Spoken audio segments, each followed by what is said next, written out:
আচ্ছা, আশা করি সবাই আচ্ছা, আশা করি সবাই স্ক্রিন দেখতে পাচ্ছ এবং আমার কথা শোনা যাচ্ছে।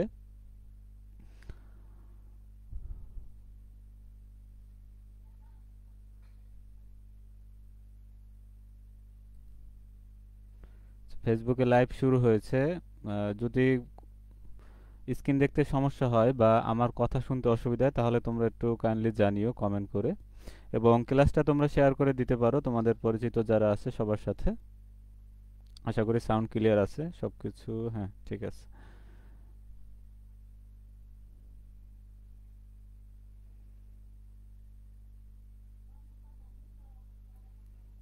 আচ্ছা, আমি শুরু করব এখনই।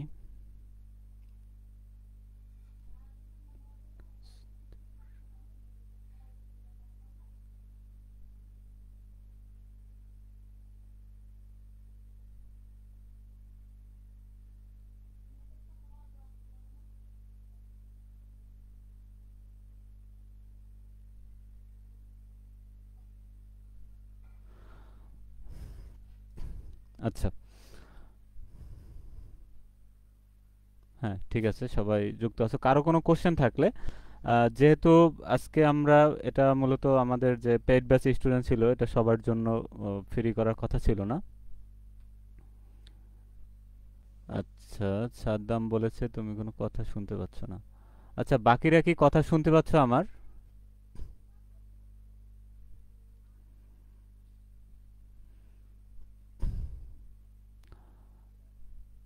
একজন একটু আনমিউট করে আমাকে বলো। আচ্ছা, যদি কারো সমস্যা হয় তোমরা লেফট নিয়ে আবার জয়েন হতে পারো। হয়তো অনেকের সমস্যা হতে পারে, অথবা ভলিউমটা আপ করে দিতে পারো। ঠিক আছে, তাহলে শুরুতে আমি একটু ক্লাস মডিউলটা সম্পর্কে বলে দিই। আচ্ছা, অনেকেই সাউন্ড পাচ্ছ না, এর কারণটা কি দেখি।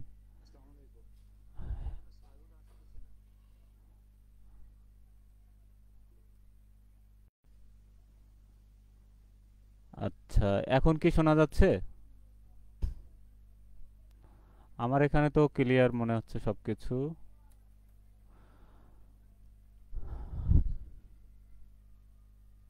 দাঁড়াও, সমস্যাটা কোথায় আমি দেখতেছি।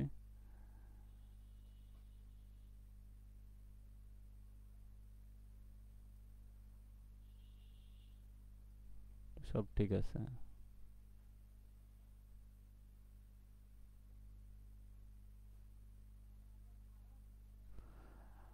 আচ্ছা, সবার কি একই অবস্থা নাকি কেউ শুনতেছো? হ্যাঁ, সাউন্ড ক্লিয়ার। আচ্ছা, তাহলে যাদের সমস্যা হচ্ছে, তোমাদের যদি বেশি সমস্যা হয় তোমরা আবার একটু লেফট নিয়ে আবার জয়েন হতে পারো একই লিংকে, অথবা তোমরা ফেসবুক থেকে দেখো যে ফেসবুকে কোনো সমস্যা হয় কিনা, ওখানে হয়তো অনেকের সমস্যা হতে পারে। আমি তো কোনো সমস্যা দেখতেছি না। আচ্ছা, তারপর ভলিউমটা বাড়িয়ে নাও, দেখো সমস্যা থাকে কিনা। আচ্ছা, তাহলে আমি একটু শুরু করি। দেখো, আজকের ক্লাসে আমরা মূলত জৈব বিক্রিয়ার কৌশল এই সাবজেক্টটা শুরু করব। আজকে হলো প্রথম ক্লাস, তাহলে প্রথম ক্লাসে আমরা মূলত একদম শুরু থেকে তোমাদের যে বইয়ে আমরা একটা বই তোমাদের সাথে রাখতে বলছিলাম, যে শামস প্রকাশনীর জৈব বিক্রিয়ার কৌশল। মূলত বই রাখলে কি হবে, বই রাখলে তোমার যে প্রতিটা অধ্যায় যে তুমি নোট করবে এবং আমি তোমাকে বলে দিব যে কোথায় কতটুকু কিভাবে করতে হবে, সেগুলো তোমার করতে সুবিধা হবে। এছাড়া ম্যাক্সিমাম অধ্যায়েরই আমার নোট করা আছে এবং খাতায় লেখা আছে, তো ওগুলো দেওয়ার আগে আগে আমরা বই থেকে দেখে নিব, তারপর কিভাবে গোছাবা সেটা আমার পিডিএফ দেখলেই তুমি ধারণা পেয়ে যাবা, অথবা আমি আলাদাভাবে তোমাদের গুছিয়ে দেবো, এটা নিয়ে কোনো সমস্যা হবে না। তাহলে আজকের ক্লাসে আমরা মূলত একদম অধ্যায় 1 জৈব বিক্রিয়া কৌশলের প্রাথমিক ধারণা, এবং আমি একটু শুরুতে বলে নিচ্ছি যে কি কি জিনিস আজকে তোমাদের দেখাবো। আজকে মূলত আমরা বিক্রিয়ার কৌশল জিনিসটা কি, এই কৌশল জিনিসটা নিয়ে একটু সংক্ষেপে আলোচনা করব। সংক্ষেপে আলোচনা করার পরে এখানে কয় ধরনের তোমার বিক্রিয়া আছে, ফ্রি রেডিক্যাল বিক্রিয়া, আয়নিক বিক্রিয়া, এগুলোর ভিতরে পার্থক্যটা কি, কিভাবে হয়, এগুলো সম্পর্কে একটু আমরা সংক্ষেপে জানবো। তারপর জৈব রসায়নের কিছু গুরুত্বপূর্ণ টার্ম আছে, যে টার্মগুলো তোমাকে মানে প্রত্যেক জায়গায় আমরা পরবর্তী যখন মেইন অধ্যায়ে প্রবেশ করবো প্রত্যেক জায়গায় বা বিক্রিয়া দেখবো যে ম্যাক্সিমাম জায়গায় আমরা এই টার্মগুলো সম্পর্কে আমাদের সামনে আসবে। সেরকম কিছু টার্ম হলো তোমার এরকম যে এখানে আছে আবেশিত প্রভাব, তারপর হাইপার কনজুগেশন, রেজোনেন্স প্রভাব, ইলেকট্রোম্যাগনেটিক প্রভাব, ঠিক আছে, এরকম কিছু মানে টার্ম তোমার সামনে আসবে। তাহলে এগুলো যদি আমরা প্রথম ক্লাসেই এগুলো সম্পর্কে ধারণা আমরা নিয়ে নিই, তাহলে পরবর্তীতে আমাদের বিক্রিয়াগুলো বা মেকানিজমটা বুঝতে আমাদের জন্য সহজ হবে। তখন আমি শুধু বলবো যে এখানে মেসোমারিক প্রভাব হয়েছে, তাহলে মেসোমারিক প্রভাবটা কি এইটা তোমার আগে মানে জেনে রাখতে হবে। এই জন্য আমি শুরুর ক্লাসে তোমাদের বইতেও প্রথম অধ্যায় এগুলো দেওয়া আছে। এর কারণ হলো তুমি পরবর্তীতে যাতে ওই জিনিসগুলো ভালোভাবে বুঝতে পারো। তাহলে এগুলো আমি আজকে সংক্ষেপে তোমাদেরকে ধরিয়ে দিব। এবং আজকে আমি বলেছিলাম যে এই ক্লাসটা তোমাদের প্রথম বর্ষ যারা আছো এবং দ্বিতীয় বর্ষ যারা আছো তোমাদের জন্য এটা অনেক ইম্পর্টেন্ট। কারণ এই যে টার্মগুলো আমি এখানে দেখাচ্ছি, দেখো মেসোমারিক প্রভাব, তারপর এখানে আছে হাইপার কনজুগেশন, ঠিক আছে, এই টার্মগুলো দেখবে যে তোমাদেরও সিলেবাসের ভিতরে আছে এবং তোমাদেরও এই জিনিসগুলো পরীক্ষায় আসে। আচ্ছা, এছাড়া একটা তারপর এখানে স্ট্রিক হিন্ড্রেজ বা স্ট্রিক বাধা কি, এটা কিভাবে আমাদের বিক্রিয়ার উপরে প্রভাব ফেলে, এই জিনিসগুলো সম্পর্কে দেখাবো। এবং আর একটা জিনিস এখানে লবণ প্রভাব, যেটা আমি আলাদাভাবে তোমাদের জন্য গুছিয়ে দিয়েছি। এই যে লবণ প্রভাব, এটা পরীক্ষায় টিকে হিসাবে আসে। এই লবণ প্রভাবটা সংক্ষেপে আজকে প্রভাবটা সম্পর্কে আজকে এই ক্লাসে আলোচনা করব। আচ্ছা, তাহলে তোমাদের যদি কারো সমস্যা হয় কোনো, যারা আমার সাথে যুক্ত আছো সরাসরি, তোমরা আনমিউট করে আমাকে সরাসরি কোশ্চেন করতে পারবা। এবং এটা একমাত্র আমাদের পেইড ব্যাচের যারা স্টুডেন্ট আছে তাদের জন্যই। আচ্ছা, ঠিক আছে, আমরা শুরু করতেছি। স্ক্রিন দেখা যাচ্ছে না? স্ক্রিন তো সবার কি একই অবস্থা, নাকি শুধু রাব্বিরই দেখা যাচ্ছে না? বাকিরা কি দেখতে পাচ্ছো? আচ্ছা, ঠিক আছে। তাহলে এটা অনেক সময় হয়, আমি বলি যে অনেক সময় নেটওয়ার্কের সমস্যার কারণে বা কারো যদি নেটওয়ার্ক স্লো থাকে, সেক্ষেত্রে তোমাদের হবে কি যে একটু লেটে আসবে, মানে আমি স্ক্রিন যেখানে যাব তোমাদের হয়তো একটু লেটে আসতে পারে, এরকম হতে পারে মাঝে মধ্যে, আবার চলে আসবে কিছুক্ষণ পরে। তারপরে বেশি সমস্যা হলে তোমরা লিভ নিয়ে আবারও জয়েন হবা। তোমাদের সব কিছু ঠিক আছে কিনা, মাইক্রোফোন সব কিছু চেক করে নিবা যে ভলিউম ঠিক আছে কিনা, অথবা বেশি সমস্যা হলে ইয়ারফোন দিয়ে তারপর ক্লাসটা করবা। অনেকের সমস্যা হয়, অনেক ডিভাইস জনিত সমস্যা, কিন্তু আমার এদিক থেকে আমি দেখতে পাচ্ছি সব কিছু ওকে আছে। এই যে স্ক্রিন শেয়ার আছে, তারপর সাউন্ড এই যে এখানে ইকো এই যে আসতেছে এখানে, তার মানে সাউন্ড আমার মানে শোনা যাচ্ছে ঠিকভাবে। আচ্ছা। আচ্ছা, ফেসবুক থেকে গ্রুপ থেকে যারা যেখান থেকে দেখতেছো, কারো যদি কোথাও সমস্যা হয় আমাকে কমেন্ট করে জানাতে পারবা। আচ্ছা, তোমরা ক্লাসটা শেয়ার করে দিতে পারো তোমাদের পরিচিত যারা আছে সবার সাথে। আচ্ছা, জুম অ্যাপের লিংক কোথায়? আচ্ছা, লিংকটা আমি দিয়ে দিচ্ছি।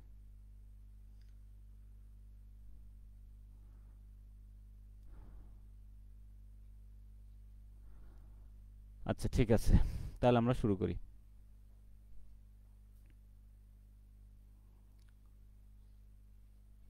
আচ্ছা, যেহেতু প্রথম ক্লাস একটু লেট হয়ে গিয়েছে, তারপর নেক্সট ক্লাসে আমরা একদম প্রতিটা অধ্যায় ধরে ধরে ডেপথ আলোচনা করব। আচ্ছা, তাহলে আজকের পড়াশোনা এগুলো মূলত বই থেকেই আমরা দেখব। তাহলে রিয়াকশন মেকানিজম, চতুর্থ বর্ষ। আহ, এটা 100 মার্কের পরীক্ষা হয়, তোমাদের এটাগুলো সবাই জানো, 20 মার্কের এক্সাম। এবং আচ্ছা, হ্যাঁ, ঠিক আছে। তাহলে দেখো, এখানে সিলেবাসটা সম্পর্কে আগে একটু হয়তো সিলেবাস অ্যানালাইসিসের ক্লাসে আমি কিছু বলেছিলাম, তারপর আমরা আবার একটু বলে নিই সংক্ষেপে। যে তোমাদের এই সাবজেক্টটায় সব থেকে বেশি এফোর্ট দিতে হবে। আমি কয়েকটা সাবজেক্ট বলছিলাম, তার ভিতরে এটা রিয়াকশন মেকানিজম একটা। এখান থেকে খুঁটিয়ে খুঁটিয়ে একদম প্রত্যেকটা টপিকস আমাদের সম্পর্কে ধারণা রাখতে হবে, ঠিক আছে, যাতে আমাদের কোশ্চেন যেভাবেই হোক আমরা যাতে মানে ক্লিয়ার করতে পারি। এই জন্য আমি তোমাদের কি করব, আমি আগে তোমাদের রোড ম্যাপটা বলি, যেহেতু আজকে প্রথম ক্লাস। তাহলে রোড ম্যাপটা কিভাবে আমি কিভাবে পড়াবো, কিভাবে তোমরা নোট করবে, এগুলো যদি তোমরা না জানো তাহলে কিন্তু তোমাদেরও বুঝতে অসুবিধা হবে, অথবা ক্লাসে তোমাদের একঘেয়েমিতা চলে আসবে। ঠিক আছে, তাহলে তোমরা চেষ্টা করবে, প্রথম কাজ হলো তোমরা প্রত্যেকটা ক্লাস একদম বেশি সমস্যা না হলে প্রত্যেকটা ক্লাস তোমরা লাইভ করার চেষ্টা করবা। ঠিক আছে, যারা অলরেডি ভর্তি হয়েছো তাদের জন্য। আর যারা ভর্তি হতে চাও আমাদের পেজে বা আমাদের হোয়াটসঅ্যাপ নাম্বারে নক দিলে তোমরা অ্যাড হয়ে যেতে পারবে, যারা শুরু থেকে লাইভ করতে চাও, না হলে এগুলো রেকর্ড হয়ে যাবে পরবর্তীতে। তাহলে প্রথম কাজ হলো তোমাদের ক্লাসগুলো লাইভ করতে হবে। কারণ লাইভ করলে কি হবে, তোমার পড়াশোনা একটা ধারাবাহিকতা বজায় থাকবে, এবং ওই ক্লাসে যদি তোমার কোনো সমস্যা হয় সেগুলো তুমি কি করবা, ক্লাস শেষে আমাকে আমাদের যে সাপোর্ট গ্রুপ থাকবে সেখানে তুমি নক দিয়ে বলবা। তখনই তোমার ওই কনফিউশনগুলো ক্লিয়ার হয়ে যাবে। আর ক্লাস জমে গেলে কি হবে, কবে আমি ক্লাস নিয়েছি ওগুলা তোমার আবার তখন দেখতে হবে। আবার তখন ধীরে ধীরে অনেক পড়া একসাথে জমে যাবে, অনেক পড়া আছে রিয়াকশন মেকানিজমে, তোমরা বইটা খুললেই বুঝতে পারবা। সেকেন্ড কাজ হলো, তোমাদেরকে আমি প্রত্যেকটা বইয়ের টপিকস এখানে মার্ক করে দিব। প্রত্যেকটা এই যে টপিকস আমি দেখো এখানে এই সংজ্ঞা পার্থক্য যেগুলো তোমাদের কাজে লাগবে, যেগুলো তোমাদের গুরুত্বপূর্ণ, এই যে ধরো এখানে এই ধরো আইসোটোপ প্রভাব, এখানে সংজ্ঞাটা লাগবে, সংজ্ঞাটা এখানে আমার মার্ক করা আছে। আর এই যে দেখো লবণ প্রভাব, এখানে বইয়ের উপর আমার লেখা আছে ম্যাক্সিমাম জায়গায় 15, 19 এরকম দেখো বোর্ড লেখা আছে। তারপর এই কনসেপ্ট ধরো বইয়ে অত ক্লিয়ারলি বা অত সহজভাবে বা একটু জটিলভাবে পেঁচিয়ে লেখা, তখন আমি এই টপিকসগুলো তোমাকে আলাদাভাবে আমি গুছিয়ে দেবো। এই যে দেখো এখানে আমি একদম আলাদাভাবে সুন্দরভাবে নোট করে দিয়েছি এবং এখানে কিছু ভিজুয়ালাইজেশনের মাধ্যমে আজকে দেখাবো তোমাদের। এই হলো আমার দ্বিতীয় কাজ, মানে প্রত্যেকটা অধ্যায়ে এরকমভাবে আমি তোমাদের দেখাবো।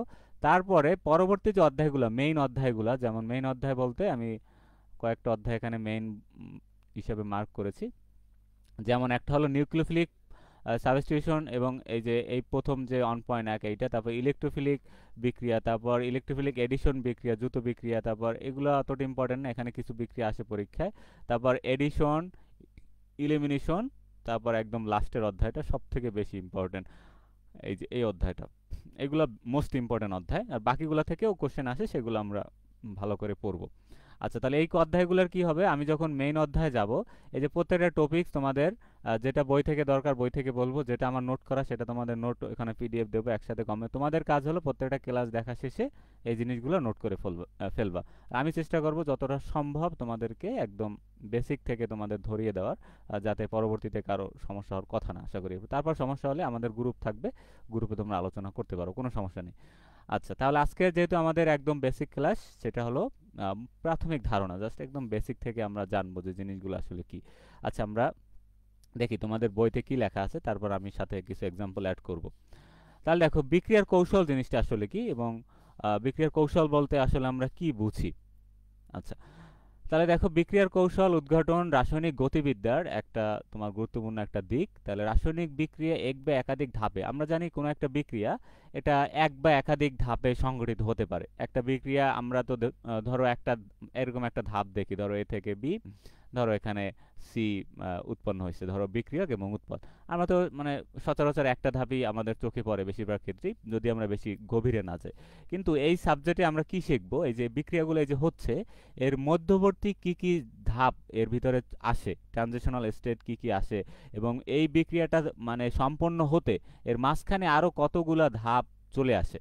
তাহলে এই ধাপগুলো সম্পর্কে আমরা একদম বিস্তারিত প্রত্যেক ধাপে 1, 2, 3 এরকম করে সিকুয়েন্স অনুযায়ী আমাদেরকে একটা সমীকরণের মতো প্রতিপাদন করতে হবে। মানে একদম শুরু থেকে শেষ পর্যন্ত আমাদেরকে বিস্তারিত বলতে হবে যে এই ধাপে কি অ্যাড হলো, এই ধাপে কি বের হয়ে গেল, ঠিক আছে, এখানে কয়টা ইলেকট্রন আসলো, এটা কয়টা ইলেকট্রন গেল, একদম বিস্তারিত আমাদের এই মেকানিজমে কি করতে হবে, আলোচনা করতে হবে, যেগুলো আমাদের খুবই বেশি বেশি প্র্যাকটিস দরকার। না হলে কিন্তু এগুলা একটা ধাপ মিস হয়ে গেলেই আমাদের পুরো প্রসেসটাই নষ্ট হয়ে যাবে। এই জন্য আমাদের বারবার জৈব রাসায়নিক বিক্রিয়াগুলো বারবার আমাদেরকে কি করতে হবে, প্র্যাকটিস করতে হবে। তাহলে দেখো এরূপ এক বা একাধিক এক একটি ধাপকে প্রাথমিক বিক্রিয়া বলে। তাহলে এখানে প্রত্যেকটা ধাপ এরকম থাকবে এক বা একাধিক, তাহলে প্রত্যেকটা ধাপকে এর একটা প্রাথমিক বিক্রিয়া বলে। তাহলে বিক্রিয়ার বিভিন্ন ধাপ তথা প্রাথমিক বিক্রিয়া বর্ণনা সহ সামগ্রিক বিক্রিয়া প্রকাশকে বিক্রিয়ার কৌশল বলে। তাহলে এই যে আমরা প্রত্যেকটা ধাপ ধরো 1, 2, 3 এরকম করে যদি আমরা মার্ক করি, তাহলে প্রত্যেকটা ধাপ আমরা কি করব, সামগ্রিক বিক্রিয়া সহ কি করব, প্রকাশ করব। প্রকাশ করার ফলে আমরা পুরো যে কৌশলটা, এই কৌশলটাকেই বলা হয় বিক্রিয়ার কৌশল। আচ্ছা, আমি যদি একটু সংক্ষেপে তোমাদেরকে একটু বলি, একটা এক্সাম্পল দেই আমি তোমাদের।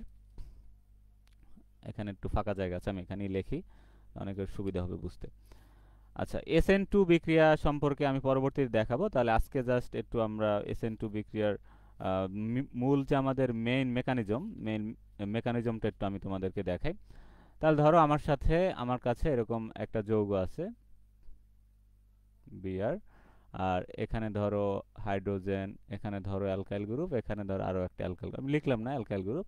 এবং এই বিক্রিয়াটা সংঘটিত হতে গিয়ে এর মাঝখানে আর একটা ধাপ সৃষ্টি হয়, সেই ধাপটা হলো, এই ধাপটাকে বলা হয় ট্রানজিশনাল স্টেট। তাহলে এখানে ধরো একটা,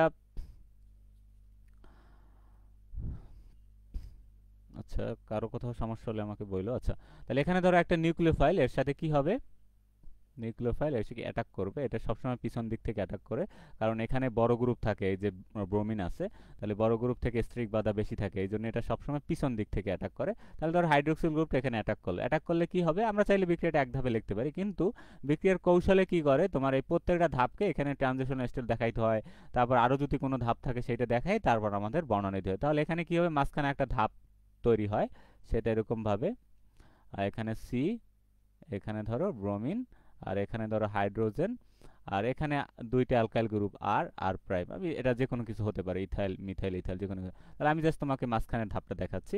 তাহলে এখানে কি হবে, এই যে হাইড্রোক্সিল গ্রুপটা নিউক্লিওফাইল যেটা, সেটা এখানে কি হবে, কার্বনের সাথে অ্যাড হচ্ছে কিন্তু এখনো হয় নাই। অ্যাড এখানে ডট ডট দিয়ে বোঝানো হচ্ছে এখানে অ্যাড হচ্ছে, এখনো কিন্তু এখানে পুরোপুরি যুক্ত হয় নাই। আর এখানে ব্রোমিনটা কি হবে, এখান থেকে লিভিং গ্রুপ হিসাবে এখান থেকে আউট হয়ে যাবে। তাহলে এটা এখনো পুরোপুরি আউট হয় নাই, আউট হচ্ছে আর কি। তাহলে এই যে মাঝখানে একটা ধাপ, এই ধাপটাকে বলা হয় টিএস। টিএস বা এটাকে বলা হয় ট্রানজিশনাল স্টেট বা অবস্থান্তর অবস্থা। ঠিক আছে, তাহলে এগুলো দিয়ে আমরা বিক্রিয়ার গতি একটা বুঝতে পারি, যে বিক্রিয়াটা কি হচ্ছে, কি কি তৈরি হচ্ছে, মাঝখানে পথে যাওয়ার পথে সে কার কার সাথে তার দেখা হচ্ছে, কাকে সে রেখে যাচ্ছে, কাকে সে বিদায় জানাচ্ছে, এভাবে করে আমরা প্রত্যেকটা ধাপ অ্যানালাইসিস করতে পারি। তারপর এখানে শেষে গিয়ে কি হবে, শেষে গিয়ে এই পুরোটা এখান থেকে বের হয়ে যাবে, বের হয়ে গেলে এখানে কি হয়ে যাবে, এই যে ওএস গ্রুপটা এখানে পুরোপুরি এর সাথে যুক্ত হয়ে যাবে। তাহলে এখানে হাইড্রোজেন, আর এখানে এর সাথে বাকি অংশ থাকবে, আর এখানে ব্রোমিনটা এখানে নেগেটিভ চার্জ আকারে বের হয়ে যাবে। তো এই হলো আমাদের বিক্রিয়ক ছিল এইটা, এবং উৎপাদ এইটা আমাদের তৈরি হয়েছে। তাহলে এই যে আমরা মাঝখানে একটা ধাপ আমরা বর্ণনা করেছি, এই ধাপটাই মূলত কি হয়, বিক্রিয়ার কৌশলে মূলত এই ধাপগুলো সম্পর্কে ডিটেলসে আলোচনা করতে হয়। তাহলে এখানে একটা ধাপ হয়েছে, কিন্তু অন্যান্য বিক্রিয়া দেখবা যে আমরা পরবর্তীতে, ধর আমরা ছোট ক্লাসে আমরা পড়ে আসছি, বা অন্যান্য ইয়ারে পড়ে আসছি, কেনিজারো বিক্রিয়া আমরা পড়ে আসছি, বা ধরো অ্যালডল ঘনীভবন বিক্রিয়া আমরা পড়ে আসছি। তাহলে ওগুলো ধরো এক দুই লাইনে আমরা দেখেছি, কৌশল আমরা তেমন আমাদের গুরুত্ব দিয়ে পড়িনি, কারণ ওই ক্লাসের জন্য গুরুত্ব ছিল না তেমন। কিন্তু এখন আমাদের মেকানিজমে কি করতে হবে, একদম প্রত্যেকটা ধাপ, ধরো অ্যালডল বিক্রিয়া বা কেনিজারো ধরো 5 ধাপে হয়, প্রথম ধাপে কি হয়, দ্বিতীয় ধাপে ওর সাথে কে এসে যুক্ত হয়, তারপর কি হয়, এভাবে করে আমরা প্রত্যেকটা ধাপকে আলাদাভাবে এই যে বর্ণনা করার প্রক্রিয়া, এটা কি বলা হয় মূলত বিক্রিয়ার কৌশল। ঠিক আছে, আশা করি তোমাদেরকে সংক্ষেপে আমি এই টপিকটা সম্পর্কে ধারণা দিতে পেরেছি। তাহলে এখান থেকে সংজ্ঞাটা পড়বা, এই যে রিয়াকশন মেকানিজম কাকে বলে। তাহলে বিক্রিয়ক অণু থেকে বিক্রিয়জাত পদার্থ তথা উৎপাদ, তাহলে বিক্রিয়ক থেকে, এই যে ধরো বিক্রিয়ক থেকে উৎপাদ অণু গঠন প্রকৃতপক্ষে বন্ধন বিভাজন বন্ধন গঠন ইত্যাদি পর্যায়ের মধ্য দিয়ে সম্ভব। তাহলে এই যে এইটা থেকে যেটা গঠিত হয়েছে, আমরা দেখলাম যে এখানে কি হয়েছে, একটা বন্ধন নতুন করে তৈরি হয়েছে, এই যেটা আমি দেখাইলাম, একটা বন্ধন নতুন করে তৈরি হয়েছে, আরেকটা বন্ধন এখান থেকে ভাঙছে। তাহলে এই যে বন্ধন ভাঙন বন্ধন গঠন এর ভিতর দিয়ে এটাকে যেতে হচ্ছে। তাহলে বিক্রিয়া পথের বিভিন্ন পর্যায়ে কিভাবে বন্ধন ভাঙে, কিভাবে নতুন বন্ধন সৃষ্টি হয়, কিভাবে বিভাজন এবং গঠন একই ধাপে ঘটে নাকি এটা আলাদা আলাদাভাবে ঘটে, এবং এর হার নির্ধারণকারী ধাপ কোনটি, এই সব কিছুরই বিস্তারিত আলোচনা হলো তোমার বিক্রিয়া কৌশল।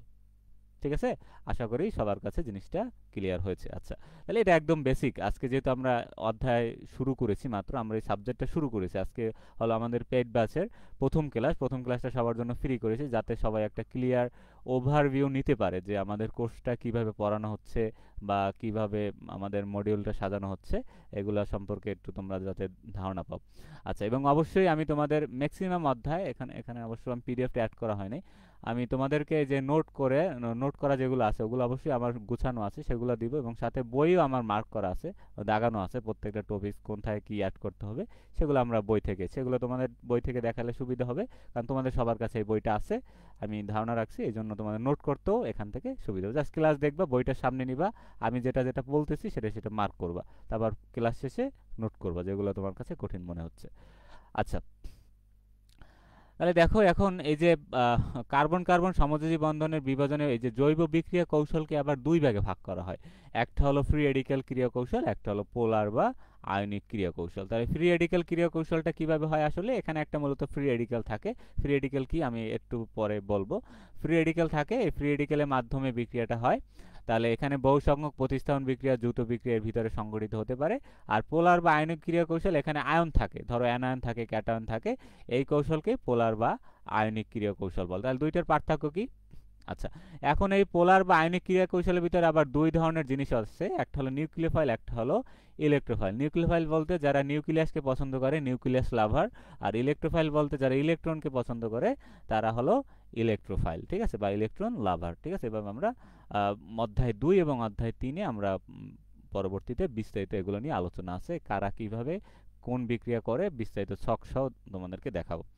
আচ্ছা, এখন ফ্রি রেডিক্যালের যখন বিক্রিয়াটা হবে, এখানে বিক্রিয়াটা যে বন্ধনটা থাকবে, ধরো ফ্রি রেডিক্যাল এই যে এখানে কার্বন কার্বন বা যে কোনো বন্ধন এর ভিতর থেকে একদম সমানভাবে ভাগ হয়ে রেডিক্যাল তৈরি করবে। আর আয়নিক বিক্রিয়ায় কি হবে, ধরো এখানে দুইজন থাকবে ঠিকই, কিন্তু ধরো এখানে একজনের ক্ষমতা বেশি থাকবে আর একজনের ক্ষমতা কম থাকবে। তখন যার ক্ষমতা বেশি থাকবে সে কি করবে, বন্ধনজোড় ইলেকট্রনকে সে নিজের দিকে টেনে নিয়ে বন্ধনটাকে সে বিচ্ছিন্ন করে ফেলবে। এভাবে করে আয়নিক বিক্রিয়াটা হবে। আর এগুলো ফ্রি রেডিক্যালগুলো তোমার আলো পারক্সাইড উচ্চ তাপ দ্বারা হয়, আর এগুলো অ্যাসিড ক্ষার বিক্রিয়া দ্বারা প্রভাবিত হয়। এটা পোলার দ্রাবকে ঘটে, আর এটা তোমার গ্যাসীয় অবস্থায় ঘটে। এগুলো জাস্ট একবার তোমরা চোখ বুলায় যাবা, বিক্রিয়ার গতিটা মনে, একদম বেসিক এগুলা। আর মুক্ত রেডিক্যালের এখানে কোনো প্রভাব নেই।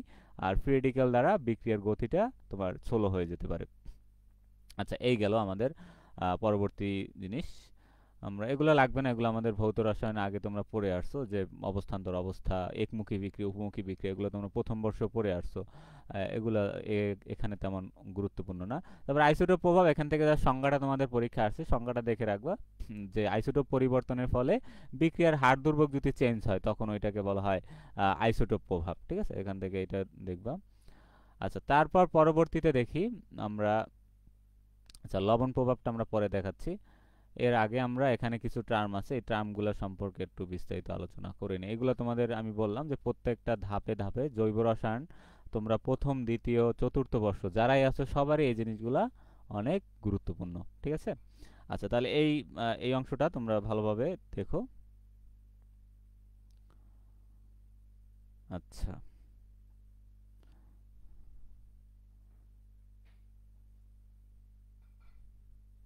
হ্যাঁ, আচ্ছা, অনেকেই আমাদের কোর্স সম্পর্কে অনেকেই জানতে চাও, প্রতিনিয়ত আমাদের যে ইনবক্সে মেসেজে অনেকে জানতে চাও। আসলে আহ, সময় হয়ে ওঠে না, অনেক সময় লেট হয় তোমাদেরকে রিপ্লাই দেওয়ার জন্য। যাই হোক, আমি তোমাদেরকে আজকে একটা শর্টকাট শিখিয়ে দিই, যে তোমরা আজকে যারা ক্লাসগুলো দেখতেছো প্রথম, দ্বিতীয়, তৃতীয়, তোমরা জাস্ট আমাদের ফেসবুক পেজে যাবা। ফেসবুক পেজে গিয়ে ওখানে দেখবা যে একদম শুরুতেই এটা পিন করা থাকে। একটা পিন করা থাকলে এটা সিলেক্ট করলেই পাশে দেখবা প্রথম বর্ষ, দ্বিতীয় বর্ষ, তৃতীয় বর্ষ, চতুর্থ বর্ষ সবগুলা ইয়ারের কোর্স সম্পর্কে একদম ডিটেলস আলোচনা আছে, ঠিক আছে। তো ওখানে গেলেই তোমরা এই জিনিসগুলো পেয়ে যাবা। আর বিক্রিয়ার কৌশল যেহেতু আজকে দেখাচ্ছি, তাহলে এটা মূলত আমাদের এই যে এখানে দুইটা সিস্টেমে, একটা হলো পেইড ব্যাচ এবং তোমার যে কোর্স, দুইটা সিস্টেম। ভৌত রসায়নের ক্লাস শুরু হবে কিছুদিন পরেই, হয়তো এই মাসের শেষে দিকে আমরা শুরু করব। তাহলে আগে জৈব রসায়নটা দেখিয়ে নিচ্ছে, এটা কিছু দূর এগিয়ে আমরা আবার ভৌত রসায়নটা স্টার্ট করব, তখন আবার ওইটার কিছু ক্লাস দেখি। এভাবে আমরা কম্বিনেশন করে ক্লাসগুলো নিব, যেহেতু আমাদের ইন কোর্সে সবগুলো সাবজেক্ট থেকেই তোমার পরীক্ষা হবে। আচ্ছা, তাহলে পেড ব্যাচের ক্ষেত্রে, সেক্ষেত্রে তোমাকে আমি 2 মাসের ভিতরে একটা সাবজেক্ট শেষ করার জন্য প্রতি মাসে তোমাকে 850, মানে টোটাল তোমার 1700 টাকা তোমার পেইড ব্যাচের ক্ষেত্রে দিতে হবে, জৈব প্রত্যেকটা সাবজেক্টের ক্ষেত্রে। আর কোর্সে যারা যুক্ত আছো তারা সরাসরি মানে কমিউনিকেশন করার ফিচার থাকছে না, এবং তারা শুধু ফেসবুক লাইভ করতে পারবা। সেক্ষেত্রে তোমাদের জন্য 1190 টাকা, এটা একদম শুরু থেকে লাইভ ক্লাস হবে, এবং 24টা ক্লাসের ভিতরে আমি শেষ করব ইনশাল্লাহ, আমার টার্গেট আছে। এর আগেও শেষ করেছি অন্যান্য যে সাবজেক্টগুলো, জৈব অজৈব বর্ণালীমিতি, এগুলো রেকর্ড আছে, তোমরা চাইলে এগুলো মানে কোর্সে এনরোল করতে পারবো। আচ্ছা, তাহলে কোর্স সম্পর্কে বিস্তারিত জানার থাকলে আমাদেরকে ইনবক্স অথবা হোয়াটসঅ্যাপে নক দিলে হবে। আচ্ছা, তাহলে জৈব অণুতে ইলেকট্রনের সরণ, এটা খুবই ইম্পর্টেন্ট। এটা অনেকেরই দেখা যায় আমরা পড়ে আসছি, ঠিক আছে, ফার্স্ট ইয়ার সেকেন্ডারি, কিন্তু অনেকে এই জিনিসগুলো বুঝি নেই আমরা। তাহলে আবারও এই জন্য যাতে রিকল করতে পারি আমরা, নতুনভাবে আমরা জিনিসগুলো বুঝতে পারি, এই জন্য জাস্ট এই জিনিসগুলো আমাদের তোমাদের বইতেও অ্যাড আছে, এবং আবারও ভালোভাবে বুঝতে হবে, যাতে আমরা পরবর্তী কনসেপ্টগুলো আমাদের বোঝা সহজ হয়। তাহলে দেখো, কোনো একটি রাসায়নিক পদার্থ, সেটা মৌল অথবা যৌগ হতে পারে, একটি জৈব যৌগের উপর ক্রিয়া করে জৈব বিক্রিয়া ঘটায়। আচ্ছা, তাহলে কোনো একটা রাসায়নিক পদার্থ, সেটা হতে পারে মৌল বা যৌগ, সে একটা নির্দিষ্ট জৈব যৌগের উপর ক্রিয়া করে, এখানে একটা বিক্রিয়া সে সংঘটিত করে। আচ্ছা, এর ফলে মূল জৈব যৌগটি একটি নতুন যৌগে, তাহলে আগের যে জৈব যৌগটা ছিল সেটা আর আগের মতো থাকবে না, সে একটা নতুন যৌগে কি হয়ে যাবে, কনভার্ট হয়ে যাবে। তাহলে মূল জৈব যৌগটিতে বলা হয় সাবস্ট্রেট, এবং সাবস্ট্রেটের সঙ্গে যে পদার্থটি বিক্রিয়া ঘটায় তাকে বলা হয় তোমার বিকারক বা রিয়াজেন্ট। এই জিনিসগুলো আমাদের মনে রাখতে হবে। তাহলে সাবস্ট্রেটকে সাবস্ট্রেট হলো যে মূল যে এখানে যৌগটা থাকবে সেটা হলো সাবস্ট্রেট। আর এখানে যে পদার্থটা বিক্রিয়া ঘটাবে তাকে বলা হবে রিয়াজেন্ট বা বিকারক, যে সাবস্ট্রেটের সাথে যুক্ত হয় বিক্রিয়ায় অংশগ্রহণ করবে। আর ওখান থেকে বিক্রিয়া করার পরে আমরা যে জিনিসটা পাবো সেটাকে বলা হয় উৎপাদ বা প্রোডাক্ট। তাহলে বিক্রিয়াগুলি থেকে বিক্রিয়াজাত পদার্থ উৎপাদ একটি ট্রানজিশনাল স্টেট, যেটা আমি একটু আগে বললাম তোমাদের দেখালাম। ট্রানজিশনাল স্টেট এবং অবস্থান্তর অবস্থা বা অন্তর্বর্তী অবস্থা, অনেকগুলো নাম আছে একটা। এটা একটা ক্ষণস্থায়ী অবস্থা, মানে বিক্রিয়াটা হওয়ার মানে মাঝামাঝি পর্যায়ে একটা অন্তর্বর্তী অবস্থা বা ট্রানজিশনাল স্টেট সৃষ্টি হয়, যার পরে ফাইনাল প্রোডাক্ট আমাদের তৈরি। এটা কিছুক্ষণের জন্য থাকে, তারপরে এটা যখন যৌগে কনভার্ট হয়ে যায় তখন আর এটা থাকে না। আচ্ছা, এবং সরাসরি উৎপন্ন হতে পারে বা এক বা একাধিক অন্তর্বর্তী গঠনের মাধ্যমে উৎপন্ন হতে পারে। তাহলে একটা বিক্রিয়া, খেয়াল করো, সাবস্ট্রেট এবং বিকারক মিলে কি করবে, বিক্রিয়াটা ঘটাবে। এখন এটা চাইলে একটা মাত্র অন্তর্বর্তী পদার্থ বা একটা মাত্র ট্রানজিশন স্টেটের মধ্যে দিয়ে গিয়েও তোমার উৎপাদে কনভার্ট করতে পারবে, অথবা এখানে চাইলে অনেকগুলা ধাপ পার হয়েও সে কি করতে পারে, উৎপাদে কনভার্ট হতে পারে। এটা মনে রাখতে হবে, এক বা একাধিক তোমার অন্তর্বর্তী অবস্থা গঠন হতে পারে। তাহলে অনেক সময় বিক্রিয়াজাত পদার্থের সঙ্গে কিছু উপজাত পদার্থ উৎপন্ন হয়। আচ্ছা, তাহলে এখন দেখো, এখন যে বিকারকগুলো এদের সাথে যুক্ত হবে,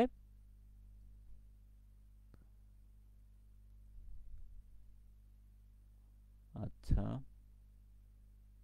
হ্যাঁ, তোমাদের কারো কোনো কোশ্চেন থাকলে বলতে পারো আসলে। হ্যাঁ, এখন বলতে পারো একটু।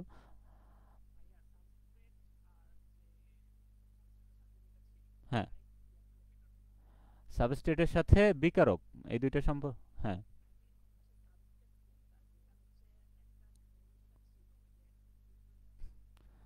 আচ্ছা, আমি তোমাকে দেখাচ্ছি। আমি একটা উদাহরণ এখানে দিয়েছিলাম না, এই যে এখানে এটাই দেখাচ্ছি। এই যে আমি এখানে দেখেছি, এই যে এখানে ধরো, তাহলে এখানে এখানে থেকে দেখো, এখান থেকে তোমার কি মনে হচ্ছে এখানে সাবস্ট্রেট কোনটা আর বিকারক কোনটা? এখানে আমি দুইটা জিনিস দেখাইছি, একটা জিনিস। হ্যাঁ, আর এই যে পুরোটা এইটা হলো তোমার সাবস্ট্রেট। ঠিক আছে, ঠিক আছে। এই যে এখানে একটা জৈব যৌগ, এখানে খেয়াল করো, এটা কিন্তু একটা জৈব যৌগ না, এখানে কার্বন, তার সাথে বিভিন্ন অ্যালকাইল গ্রুপ আছে, হাইড্রোজেন আছে। ঠিক আছে, তাহলে এই পুরোটা হলো তোমার এখানে কি হিসেবে কাজ করতেছে, সাবস্ট্রেট হিসেবে কাজ করতেছে। আর এই যে এখানে যে বিকারক, এটা হতে পারে নিউক্লিওফাইল, হতে পারে ইলেকট্রোফাইল, অথবা হতে পারে বিভিন্ন পোলার গ্রুপ, হতে পারে বিভিন্ন ফ্রি রেডিক্যাল, যে কোনো কিছু হতে পারে। ঠিক আছে, বিকারকটা এসে জাস্ট এই সাবস্ট্রেটের সাথে অ্যাড হবে, যুক্ত হবে। যুক্ত হওয়ার পরে কি করবে, একটা সে ফাইনাল প্রোডাক্ট তৈরি করবে।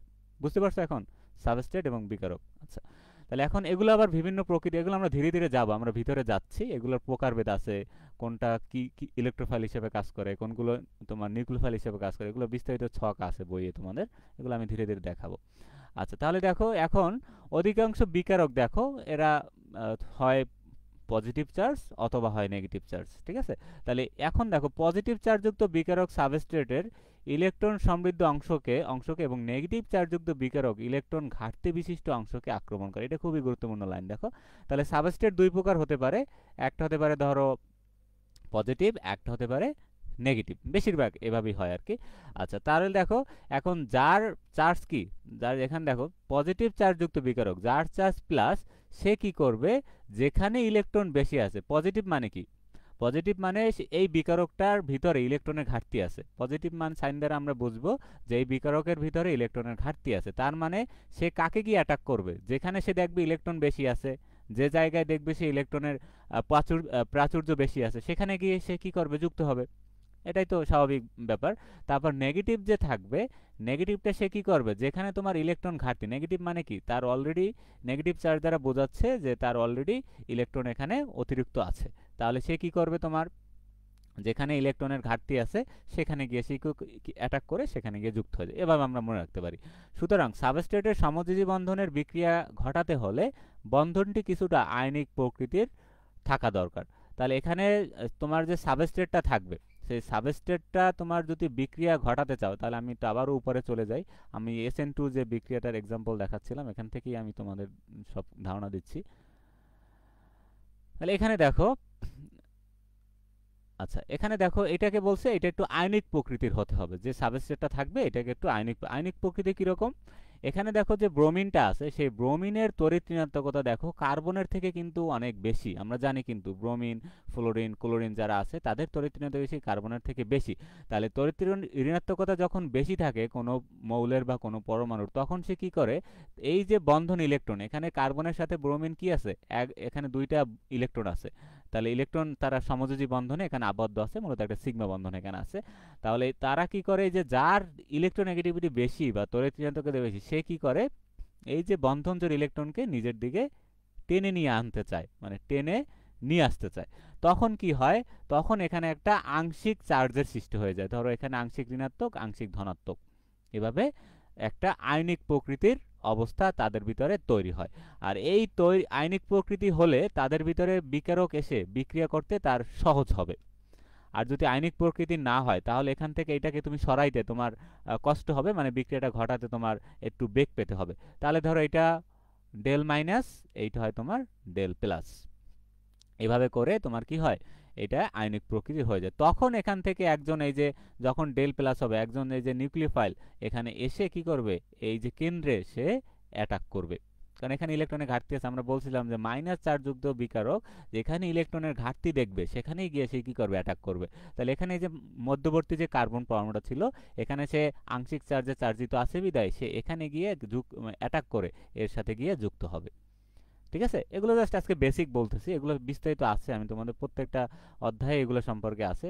বিক্রিয়ার কৌশলের জিনিসগুলোই হলো এগুলা, কে কে কার সাথে অ্যাটাক করতেছে, কে কার সাথে যুক্ত হচ্ছে। ঠিক আছে, এগুলো বুঝতে পারলেই এগুলো খুব ইজি, জাস্ট প্র্যাকটিসের ব্যাপার। আচ্ছা, তাহলে আজকে আমরা দেখি এখানে কিছু টার্ম আছে, টার্মগুলো কি বলতেছে। আচ্ছা, এগুলো একটু, তাহলে এখানে দেখো,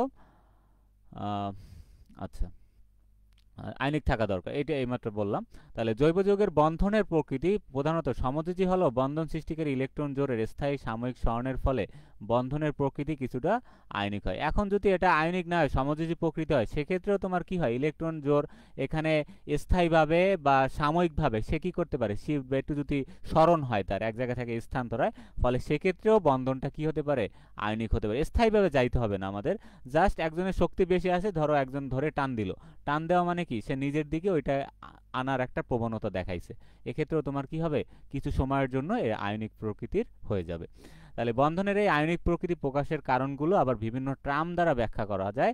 প্রথমটা হলো আবেশিত প্রভাব, এগুলো তোমাদের টিকে হিসেবে আসে, বিশেষ করে যে আবেশিত, মেসোমারিক এবং হাইপার কনজুগেশন, এই তিনটা তোমাদের জন্য বেশি ইম্পর্টেন্ট, সবার জন্যই। ঠিক আছে, first year, second year, fourth year সবার জন্য ইম্পর্টেন্ট। একটা হলো আবেশিত প্রভাব, ইলেকট্রোমারিক প্রভাব, মেসোমারিক প্রভাব, ইন্ডাক্টোমারিক প্রভাব, আর একটা হলো হাইপার কনজুগেশন প্রভাব। ঠিক আছে, এগুলো আমাদের জানতে হবে। আরও কিছু আছে, যেমন স্টেরিক হিন্ডেজ বা স্টেরিক বাধা, এগুলো তোমার বিক্রিয়ার উপরে প্রভাব ফেলে। আচ্ছা, তাহলে আমরা আবেশিত প্রভাব দিয়ে একটু দেখি সংক্ষেপে, এখানে তোমাদের বইতে কি লেখা আছে। তাহলে দেখো, জৈব যৌগের অণুতে একক বন্ধনে আবদ্ধ কার্বন শিকলে অন্য কোনো পরমাণু বা গ্রুপের উপস্থিতির জন্য পরমাণুর পরস্পর সমযোজী বন্ধনে উপস্থিত ইলেকট্রন জোড়ের যে স্থায়ী সরণ ঘটে তাকে আবেশিত প্রভাব। কিছুই এখানে বিস্তারিত বলা হয়নি। এখন কি বলছে দেখো, জৈব যৌগের অণুতে একক বন্ধনে আবদ্ধ কার্বন শিকলে, জৈব যৌগের অণুতে একক বন্ধনে আবদ্ধ কার্বন শিকলে অন্য কোনো পরমাণু, আমি ধরলাম অন্য একটা পরমাণু, এখানে ধরলাম আমি, ধরো আর, বা গ্রুপের উপস্থিতির জন্য, হতে পারে পরমাণু বা গ্রুপ, উপস্থিতির জন্য পরমাণু পরম্পরায় সমযোজী বন্ধনে উপস্থিত। তাহলে এই যে এখানে পরমাণুটা থাকবে, সে এই পরম্পরা কথাটা আমরা বাদ দিয়ে দিতে পারি, পরমাণু সমযোজী বন্ধনে উপস্থিত ইলেকট্রন জোড়ের যে স্থায়ী সরণ ঘটে, তাহলে এইটা উপস্থিতির ফলে এখানে যে সমযোজী বন্ধন আছে তার যে ইলেকট্রন জোড়ের উপর সে যে প্রভাব ফেলবে, এই প্রভাবটাকেই বলা হয় তোমার আবেশিত প্রভাব। এটাকে দুই ভাগে ভাগ করা হয়, একটা হলো তোমার ঋণাত্মক আবেশিত প্রভাব, আর একটাকে বলা হয় ধনাত্মক আবেশিত প্রভাব। আশা করি তোমরা বুঝতে পারতেছো। এখানে এগুলোর জন্য তোমাদের আলাদা কোনো নোট মানে এগুলো বইতে খুব সুন্দরভাবে লেখা আছে, খাতায় চাইলে তোমরা উঠাতে পারো, কিন্তু আমার কাছে যেহেতু বই ছিল, বই থেকেই দেখাচ্ছি, কারণ বইতে এখানে সুন্দরভাবে গোছানো আছে, চিত্র দ্বারা ভিজুয়ালাইজেশনের মাধ্যমে দেখানো আছে। তাহলে এখান থেকে পড়লেই এনাফ, এর বেশি আর কিছু দরকার নেই। ঠিক আছে, আচ্ছা, আর যে জিনিসগুলো বইতে গোছানো নাই, যে বইতে মানে সংক্ষেপে আছে, গোছানো নেই অথবা ভুল আছে, সেগুলো আমি তোমাদেরকে এই যে আলাদাভাবে এরকম তোমাদের পিডিএফ করে দিব, এরকম শিট করে দিব সুন্দরভাবে গুছিয়ে, যাতে তোমরা একবার দুইবার রিডিং পড়লেই জাস্ট তোমাদের কনসেপ্টটা ক্লিয়ার হয়ে যাবে। ঠিক আছে, এগুলো নিয়ে তোমাদের টেনশন করতে হবে না। যে কোনো কোশ্চেন, যে কোনো কিছু মানে কঠিন মনে হলে আমি চেষ্টা করবো এগুলোকে তোমাদের যত সহজে উপস্থাপন করা যায়। ঠিক আছে, আচ্ছা তাহলে আমরা দেখি ঋণাত্মক আবেশিত প্রভাব কাকে বলে। তাহলে কার্বন শিকলের প্রান্তিক কার্বনে, এই যে একদম প্রান্তে যে কার্বনটা আছে, কার্বন অপেক্ষা বেশি ইলেকট্রোনেগেটিভ, কার্বন অপেক্ষা যদি বেশি তড়িৎ বিশিষ্ট কোনো পরমাণু বা গ্রুপ যুক্ত থাকে, তখন যে আবেশিত প্রভাব পরিলক্ষিত হয় তাকে ঋণাত্মক আবেশিত প্রভাব বলে। তাহলে কার্বনের থেকে যদি বেশি তড়িৎ বিশিষ্ট কোনো গ্রুপ থাকে, তখন যে প্রভাবটা হবে সেইটাকে বলা হয় ঋণাত্মক আবেশিত প্রভাব। তাহলে এইতে দেখো তীর চিহ্নটা কার দিকে আছে, এই যে এক্স যে এখানে তোমার পরমাণুটা আছে তার দিকে আছে, তার মানে কি সে এই বন্ধন থেকে ইলেকট্রন সে নিজের দিকে টানতেছে। ঠিক আছে, এটাকে বলা হয় কি ঋণাত্মক আবেশিত প্রভাব। আর ধনাত্মকটা পুরোটাই উল্টা। এখানে হলো তোমার দেখো কার্বন শিকলের প্রান্তিক কার্বনে যদি ইলেকট্রন দাতা গ্রুপ বা ইলেকট্রন বিকর্ষী গ্রুপ যুক্ত থাকে, তখন যে আবেশিত প্রভাব, এখন এখানে একজন যুক্ত আছে যে তোমার ইলেকট্রন সে দিতে পারবে দাতা, অথবা ইলেকট্রন সে কি করে ইলেকট্রন বিকর্ষী গ্রুপ, তারা এখানে যে প্রভাবটা খাটাবে সেটা কি বলা হয় তোমার ধনাত্মক আবেশিত প্রভাব। ঠিক আছে, ধনাত্মক। আর একটা হলো ঋণাত্মক। ঋণাত্মক হবে কখন, যখন এখানে যে যৌগটা বা এখানে যে পরমাণু বা গ্রুপটা থাকবে তার যদি তড়িৎ ঋণাত্মকতা যদি কার্বনের থেকে বেশি হয়, তখন যে প্রভাব সেটাকে ঋণাত্মক। আর যদি এখানে যে গ্রুপটা থাকবে তার যদি তড়িৎ ঋণাত্মকতা অথবা তড়িৎ ঋণাত্মক সরি তার যদি সে যদি ইলেকট্রন দাতা গ্রুপ হয়, মানে উল্টো সে ইলেকট্রন না নিয়ে ইলেকট্রন দিবে এই কার্বনকে, এরকম যদি হয়, তো সেক্ষেত্রে এটাকে বলা হবে ধনাত্মক আবেশিত। জাস্ট এখান থেকে বেসিক কনসেপ্টটা তুমি মনে রাখবা। জাস্ট টিকা হিসেবে আসলে, যদি টিকা হিসেবে আসে যে আবেশিত প্রভাব, তাহলে তুমি কি করবে, এখান থেকে সংজ্ঞা দিবা, দুই প্রকার বলবা, ধনাত্মক ঋণাত্মক, তারপর এক্সাম্পল দিয়ে এরকম করে দেখাবা, তাহলে হয়ে যাবে। ঠিক আছে, এই আচ্ছা তারপর দেখি ইলেকট্রোম্যাগনেটিক প্রভাব। এগুলো যদিও অতটাও ইম্পর্টেন্ট না, তারপর আমি দেখাচ্ছি তোমাদের জন্য। তাহলে দেখো রাসায়নিক বিক্রিয়া সংগঠনের জন্য উপযুক্ত বিকারকের উপস্থিতিতে, বিকারক কি আমরা একটু আগে জেনে আসলাম, দ্বিবন্ধন বা ত্রিবন্ধন বিশিষ্ট জৈব যৌগের পাই ইলেকট্রন যুগল ওই পরমাণুদ্বয়ের যে কোনো একটিতে পূর্ণ এবং অস্থায়ীভাবে স্থানান্তরিত হয়। কি বলছে দেখো, এখন তোমাকে এমন একটা তুমি যৌগ নিলা যার ভিতরে কি আছে, দ্বিবন্ধন আছে অথবা ত্রিবন্ধন আছে। তাহলে দ্বিবন্ধন ত্রিবন্ধন থাকলে আমরা জানি এখানে কি থাকে, পাই ইলেকট্রন থাকে। তাহলে পাই ইলেকট্রন কি হবে, সে একটিতে পূর্ণ এবং অস্থায়ীভাবে সে এক জায়গায় কি হবে, এই যে এখানে দেখাচ্ছে দেখো, পুরোপুরিভাবে, পূর্ণ মানে কি সম্পূর্ণভাবে, অথবা অস্থায়ীভাবে মানে কিছুক্ষণের জন্য যাবে পরে আবার চলে আসবে এরকম। ফলে যে পরমাণুতে ইলেকট্রন যুগল স্থানান্তরিত হয় সেটি ঋণাত্মক আধানে এবং অপর পরমাণুটি ধনাত্মক আধানে চার্জিত হয়। ধরো এখান থেকে যদি এখানে স্থানান্তরিত হয়ে যায় একটা ইলেকট্রন, তখন এখানের যে চার্জটা হবে সেই চার্জটা কি হবে, এইটার চার্জ হবে তোমার কি ঋণাত্মক হবে, আর যার কাছ থেকে চলে আসবে তার চার্জটা কি হবে প্লাস চার্জ হবে। তার কারণ কি, তার ইলেকট্রনের ঘাটতি হয়ে যাবে, ইলেকট্রনের ঘাটতি হয়ে গেলে তার চার্জটা কি হয়ে যাবে প্লাস হয়ে যাবে। আচ্ছা এটা এখানে বলছে। তাহলে অর্থাৎ সংশ্লিষ্ট যৌগটির মধ্যে অস্থায়ী পোলারিটি, তাহলে এখানে কিছুক্ষণের জন্য এর ভিতরে একটা অস্থায়ী পোলারিটির সৃষ্টি হয়ে যাবে। ঠিক আছে, তাহলে এটা দুই ধরনের হতে পারে। তাহলে এই ঘটনার কি বলা হয় ইলেকট্রোম্যাগনেটিক প্রভাব। তাহলে এই কনসেপ্টগুলো কিন্তু তোমাদের জৈব রসায়ন ভালোভাবে বুঝতে হলে বা রিয়াকশন মেকানিজম ভালোভাবে বুঝতে হলে, আমি কেন পড়াচ্ছি বা কেন এগুলো আমি দেখাচ্ছি, এগুলো তোমরা পরবর্তী ক্লাসগুলোতে বুঝবা যে আসলে এগুলোর গুরুত্ব কতটুকু। তাহলে এই কনসেপ্ট যদি তোমার ক্লিয়ার হয়ে যায়, তাহলে তুমি যে কোনো কৌশল বিক্রিয়া এগুলো দেখলেই তুমি বুঝতে পারবে যে এখানে আসলে ঘটনা কোনটা ঘটতেছে। ঠিক আছে, আচ্ছা তারপর দেখো এটা দুই প্রকার হয়, একটা হলো ধনাত্মক আর একটা হলো ঋণাত্মক। তাহলে ধনাত্মকটা কখনো আমরা দেখি, দ্বিবন্ধন বা ত্রিবন্ধন বিশিষ্ট জৈব অণুর পাই ইলেকট্রন যুগল যে পরমাণুতে স্থানান্তরিত হয়, সেই পরমাণুতে যদি আক্রমণকারী বিকারক যুক্ত হয় তবে তাকে ধনাত্মক ইলেকট্রোম্যাগনেটিক প্রভাব বলে। আমি আবারও বলতেছি দেখো, দ্বিবন্ধন ত্রিবন্ধন বিশিষ্ট জৈব অণু, ধরো এটা আমরা জৈব অণু ধরলাম, দ্বিবন্ধন ত্রিবন্ধন বিশিষ্ট, এখানে দ্বিবন্ধন আছে অ্যালকিন শ্রেণীর, পাই ইলেকট্রন যুগল যে পরমাণুতে স্থানান্তরিত, এখানে যে পাই ইলেকট্রনটা যে পরমাণুতে স্থানান্তরিত হবে সেই পরমাণুতে যদি আক্রমণকারী বিকারক যুক্ত হয়, তাহলে এখানে এখানে যে পরমাণুতে যুক্ত হবে সেখানে যদি তোমার এই যে আক্রমণকারী বিকারক যদি সেই পরমাণুতে যদি আক্রমণকারী বিকারক মানে কি, যেটা তোমার অ্যাটাক করবে এখানে, ঠিক আছে, যে এখানে কি করবে অ্যাটাক করবে, তাহলে এখানেই কিন্তু আক্রমণকারী বিকারকটা আছে দেখো, এই যেখানে এই যে প্রোটনটা এখানে গিয়ে কিন্তু যুক্ত হয়েছে, অ্যাটাক করে এর সাথে কিন্তু গিয়ে যুক্ত হয়েছে। আর এখানে এক্সটা এখানে লিভিং গ্রুপ হিসেবে পরবর্তীতে কি হয়ে যাবে, এখান থেকে বের হয়ে যাবে। আচ্ছা, তাহলে তবে তাকে ধনাত্মক ইলেকট্রোম্যাগনেটিক প্রভাব বলে। আবারও আমরা পরেরটা দেখি, তাহলে আরো ক্লিয়ার হয়ে যাবে। দেখো, যেমন অ্যালকিন অণুতে হ্যালোজেন অ্যাসিড ধনাত্মক ইলেকট্রোম্যাগনেটিক প্রভাবের সাহায্যে যুক্ত হয়। তাহলে অ্যালকিন অণুতে এই যে এইচ বন্ড এক্স, এটা একটা হ্যালোজেন অ্যাসিড বলা যায়, কারণ এখানে একটা হ্যালোজেন আমরা ধরি আর এখানে হাইড্রোজেন আছে। ঠিক আছে, তাহলে এখানে দেখো এই যে দ্বিবন্ধনে যে ইলেকট্রন জোড় আছে সে কি করবে, এখানে চলে আসবে। এখানে এই যে যৌগটা আছে এখানে চলে আসলে তোমার কি হবে, এখান থেকে একটা প্লাস চার্জ সৃষ্টি হয়ে যাবে। আর এখানে যে এক্সটা ছিল সেই এক্সটা কি করবে, এখান থেকে ইলেকট্রন জোড় নিয়ে সে এখান থেকে বের হয়ে যাবে। এই যে এক্স মাইনাস আকারে সে কি করবে, এখান থেকে বের হয়ে যাবে। বের হয়ে গেলে কি থাকবে, এখানে তোমার এই যে বাকি অংশ থাকবে, সেই বাকি অংশ গিয়ে যে পাশে তোমার এটা ঘাটতি হয়েছে সে বিপরীত পাশে গিয়ে এখানে গিয়ে যুক্ত হবে। আচ্ছা, এগুলোর বিস্তারিত মেকানিজম আছে, আজকে জাস্ট আমরা এই কনসেপ্টটা বুঝতেছি। ঠিক আছে, আর বিপরীতটা যদি হয়, দেখো যদি দ্বিবন্ধন বা ত্রিবন্ধন বিশিষ্ট জৈবনের পাই ইলেকট্রন যে পরমাণুতে স্থানান্তরিত হয়, তাহলে এখানে যদি উল্টো ঘটবে, এখানে ওইটা এখান থেকে আসছে আর এখানে এটা উল্টো ঘটবে। ঠিক আছে, আচ্ছা, সেই পরমাণুতে আক্রমণকারী বিকারক যুক্ত না হয়ে যদি অপর পরমাণুতে যুক্ত হয় তখন তাকে ঋণাত্মক ইলেকট্রোম্যাগনেটিক প্রভাব বলে। আচ্ছা, তাহলে আবার আমরা দেখি দ্বিবন্ধন বা ত্রিবন্ধন বিশিষ্ট যৌগ। তাহলে এখানে এই যৌগটা হলো দ্বিবন্ধন বা ত্রিবন্ধন বিশিষ্ট যৌগ। পাই ইলেকট্রন যুগল, এই যেখানে পাই ইলেকট্রন আছে যে পরমাণুতে স্থানান্তরিত হয়, যে পরমাণু, তাহলে এখানে স্থানান্তরিত হয়েছে কোথায়, দেখো এখানে এই পাই ইলেকট্রন যুগল, এই সাথে যে অক্সিজেন ছিল সেই অক্সিজেন স্থানান্তরিত হয়েছে, তার মানে অক্সিজেনের ইলেকট্রোনেগেটিভিটি বেশি, বিদায় সে এখান থেকে এখানে চলে আসছে। ঠিক আছে, এখানে মাইনাস হবে না, এখানে হবে ডেল প্লাস, একটু ভুল আছে বইতে, এরকম কিছু ভুল তোমরা কারেকশন, কারণ এখান থেকে যখন ইলেকট্রনটা কার্বন থেকে এখানে আসবে তখন এখানে এটা ডেল প্লাস হয়ে যাবে আর এইটা ডেল মাইনাস। আচ্ছা, তাকে তাহলে দেখো তাহলে সেই পরমাণুতে আক্রমণকারী বিকারক যুক্ত হবে, তাহলে এখানে কিন্তু আক্রমণকারী বিকারকটা যুক্ত হচ্ছে না, এই যে অক্সিজেনের সাথে কিন্তু যুক্ত হবে না, যুক্ত হবে গিয়ে কার্বনের সাথে। ঠিক আছে, আচ্ছা, তাহলে তখন তাকে কি বলা হয়, ঋণাত্মক ইলেকট্রোম্যাগনেটিক প্রভাব বলা হয়। তাহলে এখানে দেখো যে HCN ছিল, তাহলে এর সাথে কি হবে, এই যে সায়ানো গ্রুপটা এখান থেকে বের হয়ে তোমার এখানে যুক্ত হয়ে যাবে, আর এখান থেকে কি হয়ে যাবে, হাইড্রোজেনটা একটা প্রোটন আকারে বিক্রিয়া থেকে বের হয়ে যাবে। আর এই যে গ্রুপটা সায়ানো গ্রুপটা এখানে কার্বনের যে ইলেকট্রন ঘাটতি বিশিষ্ট একটা অংশ আছে বা ডেল প্লাস অংশ, সেখানে গিয়ে যুক্ত হয়ে যাবে। তখন এখানে এরকম একটা যৌগ তৈরি হয়ে যাবে, আর অক্সিজেনটা এখানে কি ঋণাত্মক চার্জে চার্জিত হয়ে যাবে।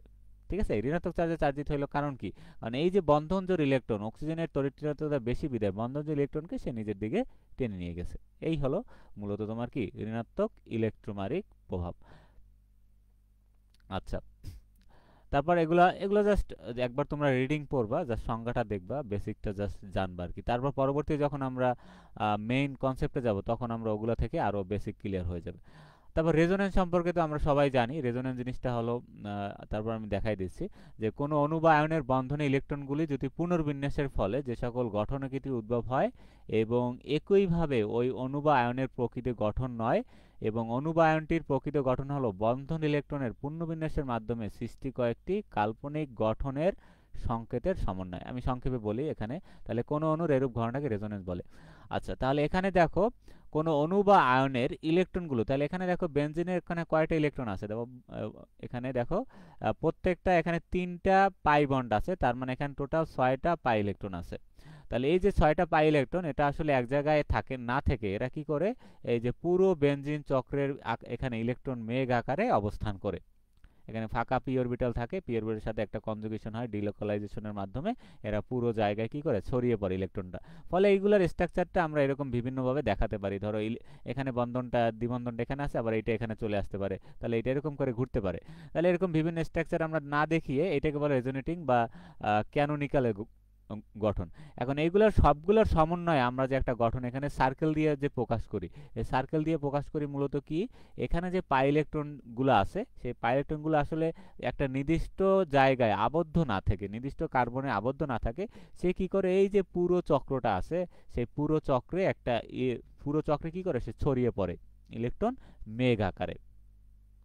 ঠিক আছে, তাহলে মেঘ আকারে ছড়িয়ে পড়ে, এখানে যে ঘটনাটা হয় এইটাকেই বলা হয় তোমার রেজোনেন্স স্ট্রাকচার। তাহলে রেজোনেটিং স্ট্রাকচারটা মূলত কি, অনেকগুলা ছোট ছোট কাঠামো, অনেকগুলো ছোট ছোট কাঠামো বলতে অনেকগুলা কাঠামোর সংকর রূপ, অনেকগুলো কাঠামোর সংকের রূপ যেটা এখানে দেখাইছে এইটাই হলো মূলত রেজোনেন্স হাইব্রিড বলা হয়। ঠিক ঠিক আছে এই।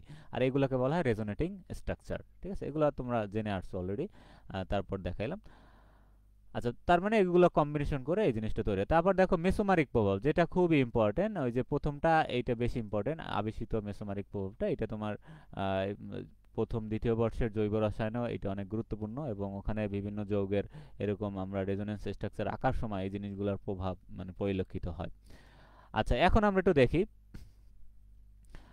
তাহলে দেখো দ্বিবন্ধন ও ত্রিবন্ধনের পাই ইলেকট্রনগুলো, পাই ইলেকট্রন ঘটিত প্রভাবে এখানে কি আছে, প্রভাবকে প্রভাবকে সাধারণত মেসোমারিক প্রভাব বলে। মানে দ্বিবন্ধন ত্রিবন্ধনের পাই ইলেকট্রন ঘটিত যে প্রভাব, এখানে ওই সেম প্রভাব ইলেকট্রোমারিকের মতোই দ্বিবন্ধন ত্রিবন্ধনের কারণে হচ্ছে আর কি, সেটাকেই বলা হয় মেসোমারিক প্রভাব, কিন্তু এখানে একটু পার্থক্য আছে। তাহলে দেখো রেজোনেন্সের ফলে কনজুগেটেড সিস্টেম, কনজুগেটেড সিস্টেম মানে কি, কনজুগেটেড সিস্টেম মানে যেখানে তোমার দেখবা যে একক বন্ধন দ্বিবন্ধন এরকম পরস্পর একসাথে অবস্থান করতেছে, ওই সিস্টেমটাকেই মূলত বলা হয় একটা কনজুগেটেড সিস্টেম। আচ্ছা, তাহলে ইলেকট্রনের পুনর্বিন্যাস ঘটে, মানে ইলেকট্রনটা এক জায়গায় না থেকে এদের মানে জায়গাগুলো চেঞ্জ হয়, ঠিক আছে, এবং তার ফলে সিস্টেমে কম বেশি ইলেকট্রনের ঘনত্ব বিশিষ্ট কেন্দ্র সৃষ্টি হয়। আচ্ছা, তাহলে দেখো এখানে যখন এই যে রেজোনেটিং যখন স্ট্রাকচার বা রেজোনেন্সের ফলে যে কনজুগেটেড সিস্টেমটা হয়েছে, এখানে কি হয়, ইলেকট্রনগুলো এরকম শিফট হয়। মানে এখানে ধরো ইলেকট্রন ছিল দ্বিবন্ধনে, দ্বিবন্ধনে ইলেকট্রন জোড় যখন এই কার্বন নিয়ে আসে, তখন এখানে তোমার একটা নেগেটিভ চার্জ আছে, আর তখন কি হয়, পরবর্তী যে এখানে দ্বিবন্ধন সে আবার পরবর্তী এখানে ইলেকট্রনটা শিপমেন্ট করে দেয়, কারণ একসাথে পরস্পর কখনোই দুইটা দ্বিবন্ধন থাকতে পারে না, ঠিক আছে। তখন এই যে এখানে ঋণাত্মক চার্জ, তখন এখানে যে ফাঁকা জায়গা, সেই ফাঁকা জায়গা এসে পূরণ করে।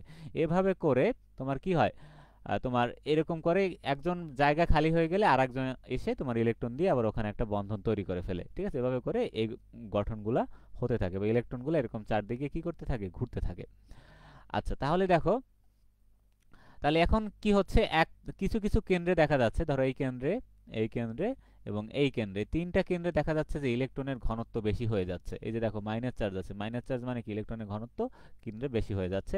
বেশি হওয়ার ফলে এখানে স্থায়ী পোলারিটির সৃষ্টি হয়, মানে এখানে ধনাত্মক এবং ঋণাত্মক প্রান্তের এরকম একটা পোলারিটির একটা প্রভাব সৃষ্টি হয়। এই ঘটনাকেই বলা হয় রেজোনেন্স প্রভাব বা মেসোমারিক প্রভাব। তাহলে মূলত এটা হলো রেজোনেন্সের কারণে যদি কোনো সিস্টেমের কম এবং বেশি ইলেকট্রন বিশিষ্ট কেন্দ্রের সৃষ্টি হয়, এবং এখানে যদি স্থায়ী পোলারিটির সৃষ্টি হয়, এবং এই ঘটনাটাকেই বলা হয় মেসোমারিক প্রভাব। তাহলে এটা আবার দুই প্রকার আছে, একটা হলো ধনাত্মক আর একটা হলো ঋণাত্মক। তাহলে ধনাত্মকটা কি দেখো, জাস্ট কনসেপ্টটা মনে রাখো। ধনাত্মক হলো এখানে এখানে যে যৌগটা থাকবে এর সাথে যুক্ত, যে সে ধরো অলরেডি তার মাথার উপরে কি আছে, নিঃসঙ্গ জোড় ইলেকট্রন আছে, তাহলে সে কি করতে চাইবে, সেই নিঃসঙ্গ ইলেকট্রন জোড়কে এই যে এখানে যে চক্রে যে মানে এখানে যে সিস্টেম আছে, সেই কনজুগেটেড সিস্টেম আছে বা রেজোনেন্স সিস্টেম আছে, সে এখানে ইলেকট্রনটাকে দিয়ে দিতে চাইবে। আচ্ছা, তাহলে এরকম যদি হয়, কোনো বিকারক যদি এখানে এই যে রেজোনেন্স সিস্টেম ইলেকট্রনটাকে সে এগিয়ে দেয়, বা ইলেকট্রনের স্মরণ ঘটাবে, ইলেকট্রনটাকে তার দিকে ঠেলে দেয়, এই ঘটনাটাকে বলা হয় ধনাত্মক প্রভাব। আর উল্টো যদি ইলেকট্রন এখানে নেয়, টেনে নেয়, তখন ওইটাকে বলা হয় ঋণাত্মক মানে মেসোমারিক প্রভাব। তাহলে এটা এখানে লেখা আছে, নিঃসঙ্গ ইলেকট্রন জোড় বিশিষ্ট কোনো পরমাণুতে কার্বন পরমাণুর দিকে পাই ইলেকট্রনের স্মরণকে ধনাত্মক মেসোমারিক। তাহলে এখানে দেখো এই যে ইলেকট্রন জোড় তোমার কি হবে, এখানে এসে কি করবে, একটা দ্বিবন্ধন তৈরি করছে, দেখো এই যে দ্বিবন্ধন তৈরি করছে। এখন এই দ্বিবন্ধনটা কোথায় যাবে, এই যে দ্বিবন্ধনটা তোমার এখানে এসে যুক্ত হলে কি হবে, এই যে এখানে একটা ওর মাথার উপর একটা প্লাস চার্জ চলে আসবে। কারণ কি, এই যে ইলেকট্রন জোড় সে অলরেডি কি করছে, এই যে কার্বনের সাথে এই যে রেজোনেটিং স্ট্রাকচার এখানে আছে বেনজিন জোড়, সে এর দিকে কি করছে, সে ইলেকট্রনকে ঠেলে দিছে, তার নিজের ইলেকট্রন সে না রেখে ঠেলে দিয়ে এখানে একটা পাই ইলেকট্রন তৈরি করছে, মানে এখানে একটা পাই বন্ড তৈরি করছে। দ্বিবন্ধন মানে কি, এখানে একটা পাই বন্ড, আর পাই বন্ডে কি থাকে, পাই ইলেকট্রন থাকে। আচ্ছা, তাহলে কার্বন পরমাণুর দিকে পাই ইলেকট্রনের স্মরণকে, তাহলে এই যে কার্বন পরমাণুর দিকে যদি আমরা এই যে পাই ইলেকট্রনের কি হয়, স্মরণ হয়, মানে পাই ইলেকট্রনটা কার্বনের দিকে মুভমেন্ট করছে, দেখো এই যে ইলেকট্রন জোড়া কি করছে, কার্বনের দিকে আসছে, এখানে কিন্তু কার্বনের সাথে বন্ধন আছে অক্সিজেনের। এরকম যদি ঘটনা হয়, তখন ওইটাকে মেসোমারিক প্রভাব বলে। এটাই আবার চক্রে গিয়ে ঘুরে তোমার কি হবে, তোমার এই যে দেখো এই চক্রে এক জায়গায় থাকবে না, এরা দেখি একটু এখানে। আচ্ছা, হ্যাঁ এই ধাপ ঠিক আছে। হ্যাঁ, চক্রে গিয়ে আবার ঘুরে তারা কি করবে, আবার এই জায়গায় চলে আসবে, আবার তারা এখানে ইলেকট্রন দিয়ে এরকম করে অনবরত এই জিনিসটা ঘটতে থাকবে, একটা রেজোনেন্স হাইব্রিড তৈরি করবে। তাহলে এটাকে ধনাত্মক মেসোমারিক প্রভাব বলা হয়। আচ্ছা, আর এখন যদি উল্টো প্রসেস হয়, দেখো উল্টো প্রসেস মানে এখন যদি এখানে এমন একটা বিকারক যুক্ত থাকে, সে যদি এখানে যে কার্বনের সাথে যে বন্ধন আছে, সেই বন্ধনে যে পাই ইলেকট্রন আছে, সেই পাই ইলেকট্রন সে যদি আবার নিজের দিকে টেনে নেয়, তখন এটাকে বলা হয় ঋণাত্মক মেসোমারিক প্রভাব। ঠিক আছে, তাহলে নিজের দিকে টেনে নিলে কোনো বিকারক, তখন ওইটাকে বলা হয় ঋণাত্মক মেসোমারিক প্রভাব। আর যদি কোনো যৌগের অলরেডি তার মুক্ত ইলেকট্রন থাকে, সে যদি সেই ইলেকট্রনগুলোকে সে যদি এখানে কার্বনের দিকে ঠেলে দেয়, তখন ওইটাকে বলা হয় ধনাত্মক মেসোমারিক প্রভাব। এই যে এই জিনিসগুলো জাস্ট এখানে তোমাদেরকে বিস্তারিত এখানে বলছে, এই যে কোনো ইলেকট্রন, তাহলে কার্বন পরমাণু থেকে পাই ইলেকট্রনকে নিজের দিকে আকর্ষণে, তাহলে এখানে কার্বন পরমাণু থেকে যে পাই ইলেকট্রনটা আছে, সেই পাই ইলেকট্রনটা সে নিজের দিকে অ্যাটাক করতেছে, আকর্ষণ করে, দেখো এখানে একটা সে বন্ধন তৈরি করে ফেলছে। তাহলে এরকম ঘটনা হইলে তখন এটাকে বলা হয় ঋণাত্মক মেসোমারিক প্রভাব। এগুলো আমাদের অনেক কাজে লাগবে। আচ্ছা, এখন এই জিনিসটা এখানে ঘটার কারণ আছে। এখানে দেখো নাইট্রোজেনটা কিছু সময়ের জন্য এখানে কিন্তু প্লাস এবং মাইনাস চার্জ, এখানে কিন্তু মেরুর সৃষ্টি হয়ে যায়। আর নাইট্রোজেনের সাথে যখন অক্সিজেনের বন্ধন থাকে, অক্সিজেনের তড়িৎ ঋণাত্মকতা বেশি থাকায় সে কি করে, এখানে বন্ধনজোড় ইলেকট্রনকে সে নিজের দিকে টেনে নিয়ে যায়। ফলে এখানে সে ঋণাত্মক চার্জ হয় এবং নাইট্রোজেনটা তখন ইলেকট্রন ঘাটতিতে ভোগে, তখন এর চার্জটা প্লাস হয়ে যায়। তখন সে কি করবে, সে তার সাথে যে চক্র আছে, সেই চক্রের যেখানে ইলেকট্রন বেশি আছে, সেইটা সে নিজের দিকে মুভমেন্ট করে নিয়ে আসতে চাইবে। এই হলো এখানের ঘটনাটা আর কি। আচ্ছা, দেখি তাহলে কারো কোনো কমেন্ট থাকলে বা কারো কোনো প্রশ্ন থাকলে আমাকে এখন করতে পারো। আমরা আর অল্প কিছু সময় আছে এখানে। আচ্ছা, আমি চেষ্টা করতেছি যতটা সম্ভব তোমাদের একদম বইয়ের প্রতিটা কনসেপ্ট ধরিয়ে দেওয়ার জন্য। তারপরও তোমাদের কারো সমস্যা হলে আমাকে জিজ্ঞেস করবো। আচ্ছা, ঠিক আছে। ঠিক আছে, এটা গেল। তারপর এখানে দেখো আরেকটা আছে ইন্ডাক্টোমারিক প্রভাব। এটা বেশি ইম্পর্টেন্ট না, এটা ওগুলোর মতোই কিছুটা, হাইপার কনজুগেশনটা বেশি আমাদের জন্য ইম্পর্টেন্ট, এটাও দেখবো আমরা। আচ্ছা, দেখি কারো কোনো মতামত আছে কিনা। আমি শেষ করব কিছুক্ষণের মধ্যেই। আচ্ছা, লবণ প্রভাবটা আমরা নেক্সট ক্লাসে দেখাবো। লবণ প্রভাবের সাথে আমরা আরেকটা কনসেপ্ট অ্যাড করব, সেটা হলো স্টিরিও স্পেসিফিক বিক্রিয়া এবং স্টিরিও সিলেক্টিভ বিক্রিয়া। এটা অনার্স তৃতীয় বর্ষ তোমরা পড়ে আসছো, তারপর আমি এটা এখানেও দরকার হবে, কারণ টিকে হিসেবে অনেক সময় আসে। আচ্ছা, ঠিক আছে। হ্যাঁ,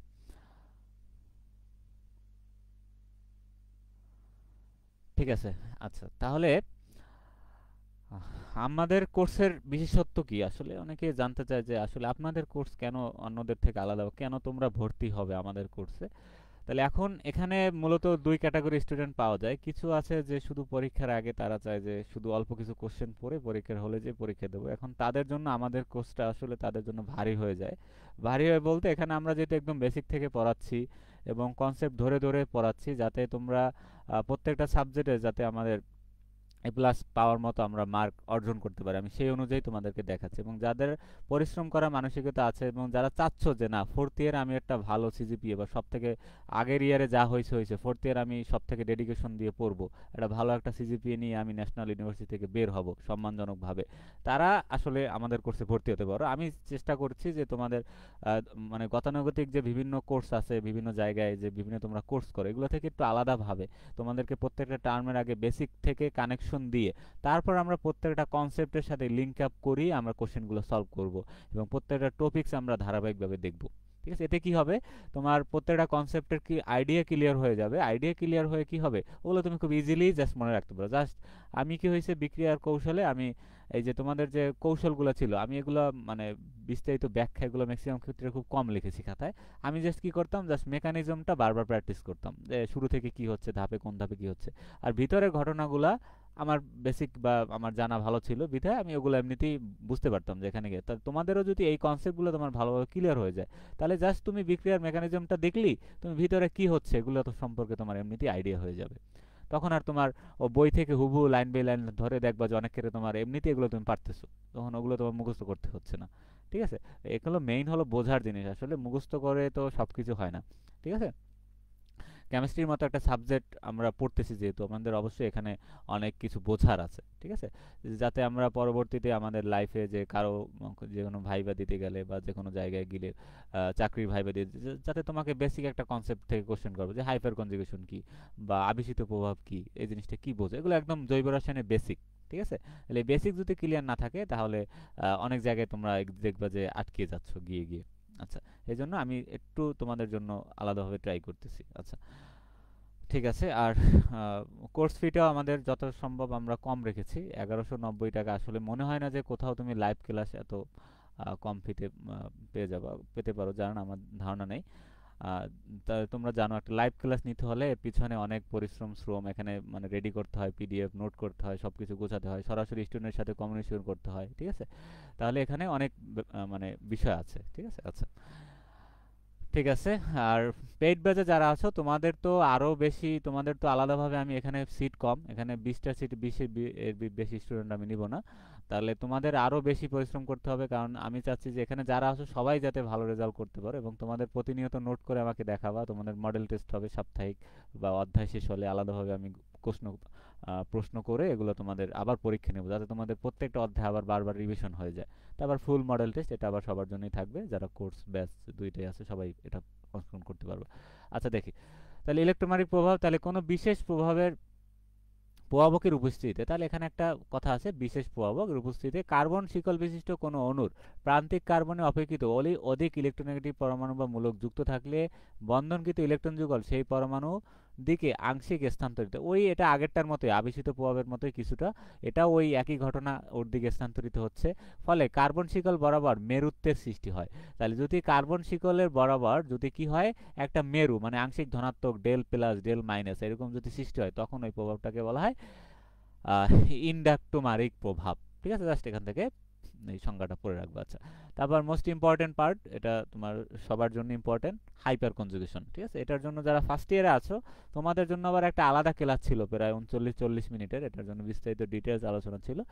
তাহলে ফার্স্ট ইয়ার যারা আছো, তোমরা যারা কোর্সে অ্যাড আছো, তোমরা ওখানে ওই ক্লাসটা দেখে নেবে, তোমরা এটা না দেখলেও হবে। আর যারা ফ্রি ক্লাস দেখতেছো তারা চাইলে এটা দেখতে পারো, তোমাদের বেসিকটা ক্লিয়ার হয়ে যাবে। ঠিক আছে, আর ফার্স্ট ইয়ার সেকেন্ড ইয়ার আমাদের প্রত্যেকটা ইয়ারেরই আমাদের জৈব রসায়নের ক্লাস অলরেডি অনেক ক্লাসই রেকর্ড হয়ে গেছে, বাকিগুলো খুব দ্রুত লাইভ হবে ইনশাল্লাহ নতুন সিলেবাসের আলোকে ফার্স্ট ইয়ার। আচ্ছা, তাহলে দেখি হাইপার কনজুগেশন, এটা খুবই মজার একটা ব্যাপার, বুঝতে পারলে খুবই ইজি জিনিসটা। দেখো তাহলে টিকে হিসেবে আসলে আমি বলে নিই, যদি টিকে হিসেবে আসে আগে আমরা এই পর্যন্ত দিব, এই পর্যন্ত দেওয়ার পর তারপর তুমি একটা এক্সাম্পল দেবে এখান থেকে। এক্সাম্পলটা যে প্রোপিন অণুর, এখানে এক্সাম্পলটা ডায়াগ্রাম দিতে পারো প্রোপিন অণুর, তারপর এখানে আরও কিছু এক্সাম্পল আছে, এই পর্যন্ত দেখাতে পারো। এটা হলো টিকে হিসেবে আসলে তুমি এভাবে দেখাতে পারো। তাহলে একটু দেখি জিনিসটা আসলে কি। তাহলে দেখো হাইপার কনজুগেশন হলো একটা বিশেষ ধরনের রেজোনেন্স প্রক্রিয়া। তাহলে আমরা একটু রেজোনেন্স দেখেছি, কিন্তু এটা একটু ওগুলোর থেকে একটু আলাদা, মানে এটা একটু মানে আলাদা হিসাবে ক্লাসিফিকেশন করছে, একটু বিশেষ ধরনের। ঠিক আছে, এখানে বলছি। আচ্ছা, তাহলে দেখো এখানে কি হয়, জৈব যৌগের অণুতে বিদ্যমান অসম্পৃক্ত কার্বন, অসম্পৃক্ত কার্বন মানে যার সাথে দ্বিবন্ধন বা ত্রিবন্ধন থাকে, প্রত্যক্ষভাবে সরাসরিভাবে, প্রত্যক্ষ মানে কি সরাসরিভাবে যুক্ত কার্বন তথা কার্বন বন্ধন হাইড্রোজেন যে একটা থাকবে, সিগমা বন্ধনের উপস্থিতিতে এই যে কার্বন বন্ড হাইড্রোজেন বন্ধনের ইলেকট্রন জোড় পাশের পাই বন্ধনের ইলেকট্রনের সাথে যে বিশেষ ধরনের রেজোনেন্সের মাধ্যমে কনজুগেটেড হয়। কনজুগেটেড মানে কি, এখানে তোমার এই যে এখানে যে সিঙ্গেল বন্ড মানে সিগমা, এবং পরবর্তী যে ফাঁকা পি অরবিটালের তোমার যে পাই বন্ধন থাকবে, সেই সিগমা এবং পাইয়ের ভিতরে কি হবে, একে অপরের সাথে কি হয়ে যাবে, তোমার ইলেকট্রনগুলা একটা সিস্টেমের মাধ্যমে গিয়ে তারা যুক্ত হবে। যুক্ত হওয়া বলতে এখানে সে স্থায়ীভাবে এক জায়গায় থাকে না, এ পুরো জায়গায় ছড়িয়ে পড়ে, ডিলোকালাইজড, এটাকে বলা হয় ডিলোকালাইজড। মানে একটা পাই ইলেকট্রন যদি এক জায়গায়, পাই ইলেকট্রন বা যে কোনো এক জায়গায় বসে না থেকে সে যদি পুরো সিস্টেমের উপরে বা পুরো যৌগটার উপরে ছড়িয়ে পড়ে, তখন ওই সিস্টেমটাকে বলা হয় তোমার ওই ডিলোকালাইজেশন। তাহলে এরকম যদি তোমার পরস্পর একটা সিগমা একটা পাই বন্ধন এরকম যদি থাকে, এবং তারা রেজোনেন্সের মাধ্যমে যদি একে অপরের মাধ্যমে কি হয়, সংযুক্ত হয়, এবং এই প্রসেসটাকেই বলা হয় কি, কনজুগেশন। মানে এখানে দ্বিবন্ধন এবং একক বন্ধনের থাকতে হবে আর কি, না থাকলে এটা আর কি হবে না। তাহলে এই যে কনজুগেটেড হয় রেজোনেন্সের মাধ্যমে, এটাকেই বলা হয় তোমার কি, হাইপার কনজুগেশন। তাহলে কনজুগেটেড যৌগ বলতে আমরা সংক্ষেপে মনে রাখবো যে যেখানে তোমার দ্বিবন্ধন বা ত্রিবন্ধন থাকবে, যে সকল যৌগে বা সরি যে সকল যৌগে একক এবং দ্বিবন্ধন পরস্পর থাকবে, সেই সিস্টেমটাকে আমরা কনজুগেটেড সিস্টেম বলবো। আর অসম্পৃক্ত মানে হলো যে সকল যৌগের দ্বিবন্ধন এবং ত্রিবন্ধন থাকে তাদেরকে বলা হয় অসম্পৃক্ত কার্বন বা অসম্পৃক্ত যৌগ। আচ্ছা, তাহলে দেখো যেহেতু কার্বন এবং হাইড্রোজেনের সাথে যে বন্ধনটা সেটা একটা সিগমা বন্ধন থাকে, যেটা একক বন্ধন আমরা দেখতেই পাচ্ছি। ইলেকট্রন জোড় পাই বন্ধনের ইলেকট্রন জোড়ের সাথে ইলেকট্রনিক পুনর্বিন্যাস তথা কনজুগেশন। ইলেকট্রনিক পুনর্বিন্যাস মানে কি? এইটি হলো কনজুগেশন। মানে ইলেকট্রনটা এখানে না থেকে সে পাই বন্ধনের দিকে সে কি হবে, তার সাথে গিয়ে মানে শিফট হবে বা এখান থেকে এক জায়গায় স্থানান্তরিত হতে হবে আর কি, মানে হতে চাইবে। মানে পুরোপুরি এখানে কেউই স্থানান্তরিত হয়ে যায় না, ওরা সবাই ওখানে থাকে, মূলত একটা মেঘ আকারে ওখানে অবস্থান করে, মানে ছড়িয়ে পড়ে। এই কনসেপ্টটা বুঝতে হবে। এটা আসলে একে বোঝানো একটা মেঘ আকারে থাকে আর কি। বেনজিনেরটা আমরা দেখতে পাবো পরবর্তী স্ট্রাকচার আছে যে বেনজিনের এরকম যে স্ট্রাকচারগুলো থাকে, এরকম যে তার ফাঁকা পি অরবিটাল থাকে এখানে, তার 6টা কেন্দ্রে। এগুলো আমরা দেখবো পরবর্তী বেনজিন নিয়ে অনেক পড়াশোনা আছে। তাহলে এখানে কি দেখো, তাহলে একটা সিগমা একটা পাই এরকম করে এখানে থাকে, একটা একক বন্ধন একটা পাই বন্ধন, একটা একক একটা পাই, আবার একটা একক একটা পাই, এভাবে করে কিন্তু একটা কনজুগেটেড সিস্টেমের মাধ্যমে এখানে অংশগ্রহণ করবে এই ইলেকট্রনগুলা।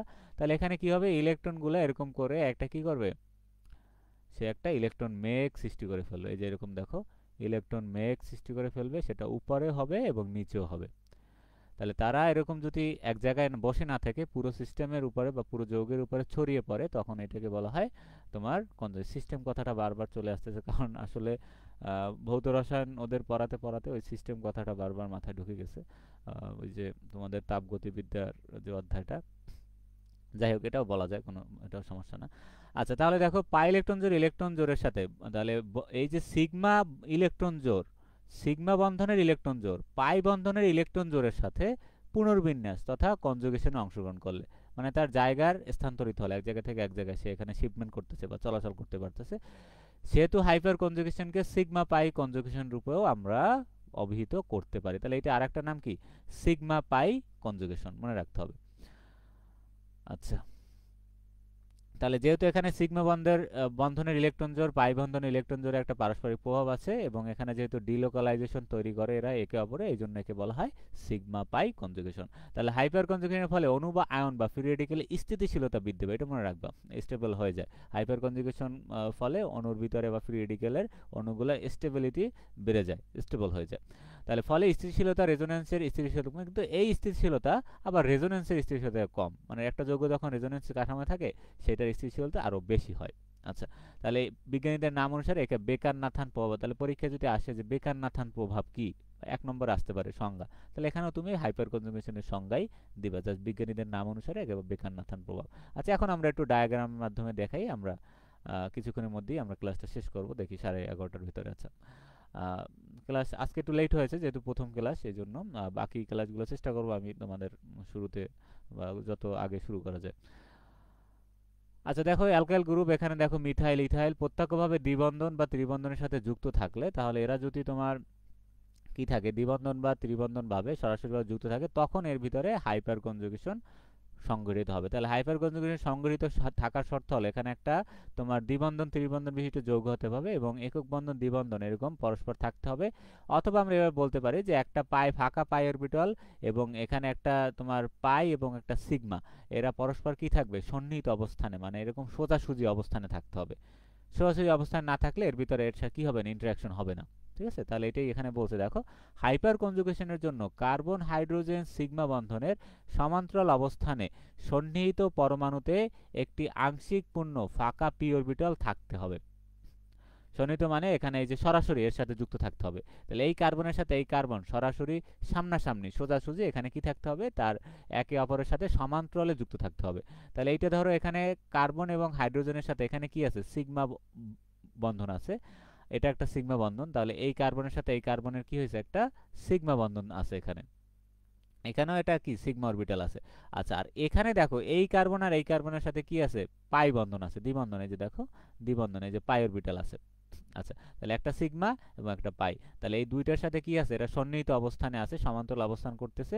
আর এখানে একটা ফাঁকা পি অরবিটাল আছে, এই যে দেখো ফাঁকা পি অরবিটাল। তাহলে ফাঁকা পি অরবিটাল এবং সিগমা অরবিটাল, এই যে সিগমা যে বন্ধন, এই বন্ধনের মাধ্যমে সে কি করবে, এখানে ইন্টারাকশন হবে। এই যে কার্বন হাইড্রোজেন, এখানে একটা সিগমা বন্ধন আছে, তাহলে এই ইন্টারাকশন করার জন্য এরা সামনাসামনি অবস্থান করতে হবে।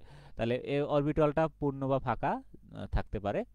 আচ্ছা, তাহলে এই অবস্থায় অরবিটাল দুটির মধ্যে পাশাপাশি অধিক্রমণের মাধ্যমে হাইপার কনজুগেশনের ক্রিয়া সম্ভব। তাহলে এখন এই দুইটা অরবিটাল আছে, অরবিটাল দুইটার মধ্যে কি হবে, পাশাপাশি একটা কি হবে, একটা তোমার অধিক্রমণ হবে।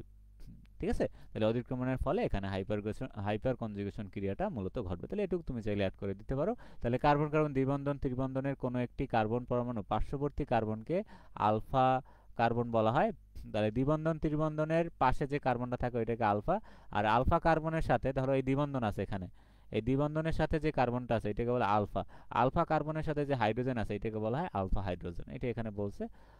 আচ্ছা, তাহলে আলফা কার্বন হাইড্রোজেন পরমাণুর সাথে যে একক বন্ধনে যুক্ত থাকে, অর্থাৎ এই যে আলফা কার্বন হাইড্রোজেনের সাথে যে একক বন্ধনে যুক্ত থাকে তাকে তোমার হাইপার কনজুগেটেড বন্ধন বলা হয়। ঠিক আছে, তাহলে এইটাকে বলা হয় হাইপার কনজুগেটেড বন্ধন। আচ্ছা, তাহলে এখানে দেখো তিনটে হাইড্রোজেন আছে, এখন তিনটে হাইড্রোজেনে চাইলে আলাদা আলাদা ভাবে এখানে হাইপার কনজুগেশনে অংশগ্রহণ করতে পারে। ঠিক আছে, আচ্ছা, তাহলে এখানে এই যে প্রোপিনের একটা এক্সাম্পল দিয়ে দেখাইছে, শেষ, এটা প্রায় আর অল্প একটু বাকি আছে। দেখো প্রোপিন প্রোপিলিন একই জিনিস, এই যে দেখো দুইটা ভাবে দেখাইছে।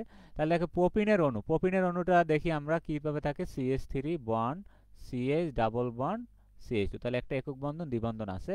তার মানে এখানে কি আছে, তার এই যে পাই ইলেকট্রন এবং এখানে যে পাই বন্ধন এবং যে সিগমা বন্ধন এর সাথে কি হবে, তার ইন্টারাকশন হবে এবং এখানে তোমার কি হাইপার কনজুগেশন হওয়া সম্ভব। এখানে এই যে কার্বনের সাথে যে তিনটে হাইড্রোজেন থাকবে আলাদা আলাদা ভাবে, দেখো এই তিনটা হাইড্রোজেন আলাদা আলাদা ভাবে তোমার কি করতে পারে, হাইপার কনজুগেশনে অংশগ্রহণ করতে পারে। তাহলে এটার সাথেও সিগমা বন্ড আছে, এটার সাথেও আছে, এটার সাথে, তিনজনের সাথেই আছে। তাহলে তিনজনে কি করতে পারে, এই যে পরবর্তী যে এখানে হাইপার কনজুগেশনে সে কি করতে পারে, অংশগ্রহণ করতে পারে। তাহলে দেখো এখানে কি হচ্ছে, তাহলে এই ইলেকট্রন জোড় যদি এখানে শিফট হয়ে আসে, মূলত এখানে আমি আবারও বলি এটা কিন্তু বাস্তবে একদম শিফট হয়ে আসে না। ঠিক আছে, এটা জাস্ট তোমাদেরকে এই স্টেটগুলো বোঝানোর জন্য এখানে দেখাইছে। এই যে প্রত্যেকটা ধাপ বোঝানো, এটা মূলত একসাথে থাকে, কম্বিনেশন হয়ে থাকে, মূলত একটা মেঘ আকারে থাকে। ঠিক আছে, তাহলে বাস্তবে এটা আসে না, মানে এটা তোমাদের বোঝানোর জন্য নো বন্ড দিয়ে যে বন্ধনটা খালি দেখাইয়া এইটা আর কি দেখায়। এইটা এই জন্য এটাকে বলা হয় অনেক সময় নো বন্ড রেজোনেন্সও বলা হয়। ঠিক আছে, তাহলে এটা কিন্তু বাস্তবে এরকম থাকে না, বাস্তবে মূলত এরা সবাই একসাথে হাইব্রিড অবস্থায় একটা রেজোনেটিং স্ট্রাকচার আকারে সবাই একসাথে আবদ্ধ থাকে ইলেকট্রন মেঘ আকারে। মানে ইলেকট্রনটা এক জায়গা থেকে এক জায়গায় কি হতে পারে, শিফট মানে মুভমেন্ট হয়েও সে জাস্ট চারপাশে বিস্তার হয়ে ছড়িয়ে পড়ে, কিন্তু একদম আলাদা হয়ে যায় না বন্ধন থেকে, যা চারপাশে সে মেঘ আকারে ছড়িয়ে থাকে। এই হলো এখানে মেইন কনসেপ্ট আর কি।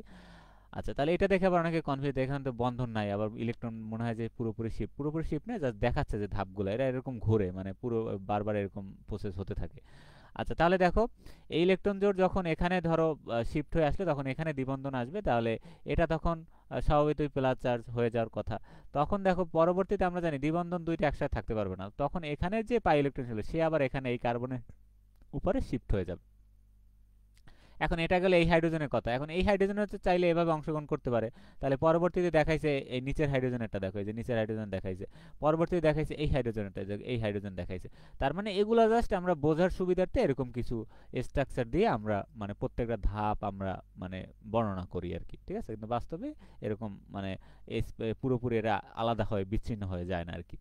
তাহলে এটি এখানে বলছে দেখো, তাহলে এখানে মিথাইল গ্রুপের CH3 প্রতিটি হাইড্রোজেন পরমাণুই পৃথকভাবে এবং এ প্রকার রেজোনেন্সে অঙ্গ। তাহলে এটা আমি বললাম যে প্রত্যেকটা হাইড্রোজেন সে কি করতে পারে, পৃথকভাবে এখানে হাইপার কনজুগেশনে বা রেজোনেন্সে সে কি করতে পারে, অংশগ্রহণ করতে পারে। তাই প্রোপিনকে নিচের রেজোনেন্সে ঘটনাকৃতি রেজোনেন্স হাইব্রিড রূপে প্রকাশ করে এতে হাইপার কনজুগেশনের ঘটনাগুলো দেখা যায়। মানে এভাবে আমরা প্রকাশ করে ঘটনাগুলো যা বোঝার জন্য দেখতে পারি যে আসলে কিভাবে ঘটনাগুলো হচ্ছে। ঠিক আছে, তাহলে মিথাইল গ্রুপের তিনটি সি বন্ড এইচ, এই যে তিনটা সি বন্ড এইচ প্রতিটিকে বিচ্ছিন্নভাবে দেখানো হলো, এই যে এখানে বলছে দেখো প্রকৃতপক্ষে H প্লাস মুক্ত অবস্থায় থাকে না। আমি একটু আগে বললাম যে প্রকৃত অবস্থায় এরা এরকম মুক্ত অবস্থায় থাকে না, কিংবা এর অবস্থান পরিবর্তন হয় না, মানে যে জায়গায় আছে সে জায়গায় থাকে, এর অবস্থানটা মূলত চেঞ্জ হয় না। রেজোনেন্স ঘটনাকৃতি প্রত্যেকটিতে একটি কার্বন হাইড্রোজেন বন্ধনকে বিচ্ছিন্ন করে দেখানো হয়, কিন্তু আমাদের বোঝার সুবিধার্থে রেজোনেন্স রিং স্ট্রাকচারটা দেখানোর জন্য এদেরকে বিচ্ছিন্নভাবে দেখানো হয়। কারণ বিচ্ছিন্নভাবে যদি তুমি না দেখাও তাহলে কি হবে, এই যে ইলেকট্রনটা যে এখানে শিফট এখানে যে আসার ফলে দ্বিবন্ধন হয়েছে, এখানেও যদি আবার তুমি বন্ধন দেখাও তাহলে কিন্তু এখানে মানে তোমার সামঞ্জস্য হবে না। তাহলে কার্বনের সাথে দেখো তাহলে ওই যে 1 2 3 4 এখানে 5টা ইলেকট্রন মানে দেখানো হয়েছে, তার মানে তোমার দেখানোটা ভুল হবে। এই জন্য জাস্ট মধ্যবর্তী অবস্থান্তর অবস্থাগুলো দেখানোর জন্য অনেক সময় এরকম বন্ড ছাড়া এরকম পজিটিভ চার্জ আকারে দেখানো হয় আর কি, বোঝার সুবিধার্থে। এই জন্য এই হাইপার কনজুগেশনকে অনেক সময় আমাদের কি বলি, বন্ধনহীন রেজোনেন্সও বলা হয়। ঠিক আছে, তাহলে এই হলো মূল ঘটনা। ঠিক আছে, তাহলে মূল ঘটনা এখানে ঘটতেছে মূলত সিগমার সাথে পরবর্তী যে পি অরবিটাল আছে, ফাঁকা পি অরবিটাল আছে বা পাই ইলেকট্রন আছে বা পাই অরবিটাল আছে, তাদের সাথে যে ইন্টারাকশন, এই ইন্টারাকশনটাকে কি বলা হয়, হাইপার কনজুগেশন। হাইপার কনজুগেশনের ফলে কি হয়, ইলেকট্রনগুলো এক জায়গায় আবদ্ধ না থেকে পুরো জায়গায় ছড়িয়ে পড়ে, ওই যে রেজোনেন্সের মতো। তাহলে এটা বলছে রেজোনেন্সের একটা বিশেষ ফর্ম। রেজোনেন্সেও যেভাবে কি হয়, ইলেকট্রনগুলো চারদিকে এরকম ঘুরতে থাকে, বেনজিন এরকম আমরা দেখলাম, এটা রেজোনেটিং স্ট্রাকচার, ইলেকট্রনগুলো চারদিকে এরকম কি হতে থাকে, অনবরত ইলেকট্রন মেঘ আকারে এরকম ছড়িয়ে পড়ে চারদিকে। এখানেও এরকম কিছুটা ঘটনাটা হয় রেজোনেন্সের মতোই, যে ইলেকট্রনগুলো এই জায়গায় আবদ্ধ না থাকে, সে এরকম পরবর্তী যে পি অরবিটাল এখান থেকে তার কি হতে পারে, মুভমেন্ট হয়ে পুরো জায়গা জুড়ে সে কি করে ছড়িয়ে, তাহলে সে এক জায়গায় বসে না থেকে ফাঁকা পি অরবিটাল বা এরকম যদি আশেপাশে কেউ থাকে তার প্রভাবে এখানে সে চারদিকে ছড়িয়ে পড়ে। তাহলে এই ঘটনাটাকেই বলা হয় ডিলোকালাইজেশন। আর এই ডিলোকালাইজেশনের ফলে যে জিনিসটা হয়, সেই পুরো প্রসেসটাকেই আমরা বলতে পারি এক কথায় হাইপার কনজুগেশন। ঠিক আছে, এই এইভাবে আমরা সংক্ষেপে ব্যাখ্যা দিয়ে দিতে পারি। ঠিক আছে, আচ্ছা, তাহলে জাস্ট তোমাদের বেসিক জিনিসটা বুঝতে হবে, আর টিকে হিসেবে আসলে যেন লিখতে পারো সেটা আমরা লিখতে পারি। আচ্ছা, তারপর এখান থেকে স্ট্রিক বাধা টিকে হিসেবে অনেক আগে আসছে, 2010 সালে আসছে। তারপর আমরা বেসিকটা জেনে রাখি। তাহলে দেখো, কোন অণুতে দুটি পরমাণু বা গ্রুপ তাদের থাকার জন্য যে ন্যূনতম স্পেস দরকার তা থেকে কম স্থান পেলে, তারা ভ্যান ডার ওয়ালস ব্যাসার্ধের যোগফল থেকে কম দূরত্বে অবস্থান করলে তাদের মধ্যে নিউক্লিয়ার ইলেকট্রন ইলেকট্রন বিকর্ষণ সৃষ্টি করে। এই বিকর্ষণকে স্টেরিকহীন। তার সংক্ষেপে বলি, যদি এখানে দুইটা গ্রুপ বা পরমাণু থাকে এবং তাদের থাকার জন্য ন্যূনতম যে জায়গা প্রয়োজন সেই জায়গা যদি না থাকে, তখন কি হয়, তারা একে অপরের প্রতি একটা বিকর্ষণ কাজ করে। সেই বিকর্ষণটাকেই বলা হয় স্টেরিক বাধা, সংক্ষেপে আমরা বলতে পারি। তাহলে এখানে দেখো, এই যে সিস টু বিউটিনে দুইটা হাইড্রোজেন এখানে পরস্পর আছে, কাছাকাছি আছে, তাহলে এখানে দেখো দুইজনের ভিতরে একটা বিকর্ষণ হবে, এটা কি বলে, স্ট্রিক বাধা। আর এখানে দেখো ট্রান্স অবস্থানে দুইটা বিপরীত দিকে আছে সবাই, এই যে, তাহলে এখানে কি হবে, বিকর্ষণ আর হবে না, কারণ এখানে পরস্পর গ্রুপগুলো পরস্পর দূরে দূরে অবস্থান করতেছে। তাহলে এই স্ট্রিক বাধা দিয়ে আমরা অনেক কোশ্চেন সলভ করতে পারবো। স্ট্রিক বাধা দিয়ে আমরা কোনো যৌগের বা এখানে টারশিয়ারি হ্যালাইড বা যে কোনো যৌগের আমরা স্থিতিশীলতা আমরা দেখাতে পারবো, প্রমাণ করতে পারবো। তাহলে এটা কিন্তু পরীক্ষায় আসে, এটা আমরা পরবর্তী অধ্যায়ে এটা সম্পর্কে বিস্তারিত জানবো। তারপর আমি একটু এখানে দেখাই স্থিতিশীলতা বা সক্রিয়তার উপর স্ট্রিক বাধার প্রভাব। তাহলে স্ট্রিক হিন্ড্রেজ বা স্ট্রেন এর ফলে স্থিতিশীলতা হ্রাস পায়। তাহলে এখানে যদি ভিড় বেশি হয়ে যায়, মানে বাধা বেশি হয়, তখন স্টেবিলিটিটা কমে যায়। তাই অনেক সময় স্ট্রিক হিন্ড্রেজের ফলে কোনো যৌগের রেজোনেন্স বা ইলেকট্রন ডিলোকালাইজেশনও তোমার অনেক সময় কি হতে পারে, বাধা ঘটতে পারে। রেজোনেন্স তথা ইলেকট্রনের ডিলোকালাইজেশন মানে হলো ইলেকট্রন এক জায়গা থেকে এক জায়গায় ছড়িয়ে পড়া ঘটনাটাকে, এক জায়গায় স্থির না থেকে পুরো জায়গায় ছড়িয়ে পড়া ঘটনাটাকে বলা হয় ডিলোকালাইজেশন। আচ্ছা, তাহলে দেখো এখানে আমি এখান থেকে দেখাই, যেহেতু পরবর্তীতে আমি এগুলো বিস্তারিত দেখাবো। তাহলে দেখো একটা ট্রাইমিথাইল হ্যালাইড। তাহলে ট্রাইমিথাইল হ্যালাইডের দেখো এখানে কার্বনের সাথে একটা লিভিং গ্রুপ আছে, আর এখানে তিনটা গ্রুপ আছে অ্যালকাইল গ্রুপ। এখানে নিউক্লিওফাইলটা এখানে পিছন দিক থেকে অ্যাটাক করবে, কিন্তু এখানে যে দেখো তিনটা গ্রুপ আছে, তিনটা এখানে বড় গ্রুপ মিথাইল গ্রুপ আছে এখানে। তাহলে স্টেরিক ভিড় উপস্থিত নিউক্লিওফাইল আক্রমণ করতে পারে না, মানে এখানে তিনটার ভিতরেই বড় গ্রুপ আছে বিদায় নিউক্লিওফাইলটা এখানে অ্যাটাক করতে পারে না, বা অ্যাটাক করতে পারলেও এটা খুব মানে খুব বেশি প্রোডাক্ট এখানে তুমি পাবে না আর কি। ঠিক আছে, তাহলে এখানে বলছে অ্যাটাক করতে পারে না। তারপর এখানে দেখো দুইটা আছে CH3 গ্রুপ, একটা আছে হাইড্রোজেন, তার মানে দুইটা বড় গ্রুপ আছে, একটা ছোট গ্রুপ আছে, তার মানে এখানে এইটার থেকে একটু কি আছে, স্টেরিক ভিড় কম আছে বা বাধা কম আছে। তাহলে এখানে আগেরটার থেকে একটু এখানে অ্যাটাক করাটা সহজ হবে। তাহলে তবে অতটা ফলপ্রসূ হবে না, কিন্তু আক্রমণ করতে পারে। এটা মোটেই পারে না, কারণ এত বাধা পেয়ে সে ঢুকতে পারে না নিউক্লিওফাইলটা। আচ্ছা, এখানে দেখো এখানে একটা মাত্র CH3 গ্রুপ আছে আর দুইটা আছে হাইড্রোজেন, তার মানে স্ট্রিক বাধা এখানে আরো কম। তাহলে নিউক্লিওফাইল আক্রমণ করতে পারে, তাহলে তুলনামূলকভাবে এখানে ফল পাওয়া যায় আর কি, বেশি প্রোডাক্ট পাওয়া যায়। আর এখানে দেখো কোনো বাধাই তেমন নেই বললেই চলে, কারণ তিনটে এখানে ছোট গ্রুপ আছে, হাইড্রোজেন আছে, তাহলে নিউক্লিওফাইল খুব সহজেই এখানে অ্যাটাক করতে পারবে। ঠিক আছে, তাহলে এখানে হলো মিথাইল হ্যালাইড। তাহলে এখানে তোমার এরকম পরীক্ষা আসে যে সক্রিয়তার ক্রম অনুসারে সাজাও, তাহলে কার সক্রিয়তা বেশি হবে কার সক্রিয়তা কম হবে এভাবে সাজাতে বলে। তাহলে আমরা এগুলো কি করতে পারি, স্ট্রিক বাধা দিয়ে আমরা কি করতে পারি, ব্যাখ্যা করতে পারি। তাহলে যার স্ট্রিক বাধা বেশি তার তোমার কি হয়, স্থিতিশীলতা কমে যায়, এবং তখন ওখানে কি করতে পারে না, নিউক্লিওফাইল বা ইলেকট্রোফাইল সহজে আক্রমণ করতে পারে না। তাহলে আজকে জাস্ট বেসিকটা জেনে রাখো। তো জাস্ট এখানে বেসিক কম্পোনেন্টগুলো আমি তোমাদের দেখাচ্ছি। তারপর সমযোজী বন্ধনে, তাহলে এগুলো জাস্ট তোমরা একবার দেখে নিবা। সুষম বন্ধনভাবে সমানভাবে ভাঙন যদি হয় তখন এটাকে বলে সুষম ভাঙন, এগুলো আমি শুরুতে বলছি। আর বিষম ভাঙন বলতে যদি এখানে অধিক তড়িৎক্রিয়াত্মক কোনো পরমাণু থাকে বা মূলক থাকে বা কোনো গ্রুপ থাকে, সে যখন ইলেকট্রন জোরকে নিজের দিকে টেনে নিয়ে যায় তখন এখানে একটা বিষম ভাঙন। আচ্ছা, এখানেও সুষম ভাঙন বলছে না। আচ্ছা আচ্ছা, এটাও, আচ্ছা এটা ফ্রি রেডিকেল দিয়ে দেখাইছে, ফ্রি রেডিকেল দিয়ে দেখাইলে এটা সুষম ভাঙন হবে। কিন্তু তোমার যদি এখন একজনের তড়িৎক্রিয়া বেশি থাকে তখন কি হবে, সেই ইলেকট্রনটা তার নিজের দিকে তোমার টেনে নিয়ে আসবে, তখন ওখানে যে ভাঙনটা হবে বন্ধনের, তখন ওইটাকে বলা হয় বিষম ভাঙন। দেখো বি ইলেকট্রোনেগেটিভিটি এর চেয়ে বেশি হলে তখন এখানে যে ভাঙনটা হবে সেটাকে বলা হয় বিষম বিভাজন। এই তারপর কার্বোক্যাটায়ন কি, এগুলো আমরা একদম ফার্স্ট ইয়ারে পড়ে আসছি। কার্বোক্যাটায়ন জৈব যৌগের ধনাত্মক আধান বিশিষ্ট কার্বন পরমাণু থাকে যে সকল, তাদেরকে বলা হয় তোমার কার্বোক্যাটায়ন। এই কার্বোক্যাটায়ন আমাদের অনেক জায়গায় কাজে লাগবে। দেখবো যে যেরকম সি এর উপর একটা প্লাস দেওয়া, এই যে দেখো, তখন এটাকে বলা হবে কার্বোক্যাটায়ন, এবং এখানে একটা কি থাকে, ফাঁকা পি অরবিটাল থাকে। আচ্ছা, তারপর দেখো কার্বন আয়ন। এখন যদি কার্বন আয়ন হলো কার্বনের অ্যানায়ন, যে সকল জৈব আয়নে ঋণাত্মক আধান বিশিষ্ট কার্বন পরমাণু থাকে। এখন যদি কোনো কার্বনের মাথার উপরে দেখো যে মাইনাস চার্জ বিশিষ্ট, তখন ওদেরকে বলা হবে কার্বনায়ন, ঠিক আছে, বা কার্বন অ্যানায়ন, আমরা দুই একসাথে বললে কার্বনায়ন হয়। আচ্ছা, তাহলে এগুলো তোমরা সবাই জানো আশা করি। ফ্রি রেডিকেল, ফ্রি রেডিকেল কি থাকবে, সমযোজী বন্ধনের সুষম বিভাজনের ফলে যে অযুগ্ম ইলেকট্রন যুক্ত চার্জবিহীন, তার ফ্রি রেডিকেল কি থাকে না, চার্জ থাকে না। অযুগ্ম ইলেকট্রন মানে কি, এখানে একটা বিজোড় ইলেকট্রন থাকে এবং এখানে কোনো চার্জ থাকে না, এ ধরনের পরমাণু গুচ্ছ সৃষ্টি হয়, তাদেরকে কি বলা হয়, মুক্তমূলক বা ফ্রি রেডিকেল। তাহলে এই কম্পোনেন্ট, এই বিকারকগুলো সম্পর্কে আমাদের ভালোভাবে আইডিয়া রাখতে হবে, ঠিক আছে। তাহলে এগুলো সম্পর্কে জাস্ট তোমরা সংক্ষেপে সংজ্ঞাগুলো দেখে রাখবে, তাহলেই হবে। আচ্ছা ঠিক আছে, তাহলে আজকের ক্লাসটা যেহেতু আমরা একটু লেট হয়ে গেছে এবং লেন্দি হয়ে গেছে, কারো কোনো কোশ্চেন থাকলে আমাকে এখন জিজ্ঞেস করতে পারো। আচ্ছা, তারপরে যদি তোমরা কারো কোনো সমস্যা হয়, পড়তে গিয়ে সমস্যা হয়, তাহলে তোমরা আমাকে ক্লাস শেষে আমাদের যে গ্রুপ আছে ওখানে তোমরা ডিসকাস করতে পারবে, এবং আমি দেখি তোমাদের জন্য আলাদা একটা গ্রুপ ক্রিয়েট করা যায় কিনা। আচ্ছা ঠিক আছে, তাহলে সবাই ভালো থাকো, আজকে এ পর্যন্তই। নেক্সট ক্লাসে আমরা লবণ প্রভাব সহ যে বাকি কনসেপ্টগুলো আছে, এখানে দেখো লবণ প্রভাব, এটা আসছে টিকা হিসাবে অনেকবার, এটা দেখব, এবং বাকি আমরা স্ট্রেস স্পেসিফিক বিক্রিয়া বা সিলেক্টিভ বিক্রিয়া বা আর যদি কোনো কম্পোনেন্ট বাকি থাকে আমরা ওই ক্লাসে দেখব আর কি। তাহলে দুইটা ক্লাসে আমরা বেসিক জিনিসগুলো শেষ করে তারপর আমরা পরবর্তী যে তোমাদের এখানে যে মেইন অধ্যায়গুলো আছে এখানে আমরা প্রবেশ করব, ঠিক আছে, যেগুলো থেকে তোমাদের বেশি কোশ্চেন আছে আর কি। আচ্ছা, তাহলে এগুলো জরুরি, কারণ এগুলো কনসেপ্ট ক্লিয়ার না করলে তুমি মানে তোমার অনেক কিছুই অজানা থেকে যাবে এই জন্য। আচ্ছা ঠিক আছে, তাহলে সবাই ভালো থাকো, আজকে এ পর্যন্তই। আল্লাহ হাফেজ।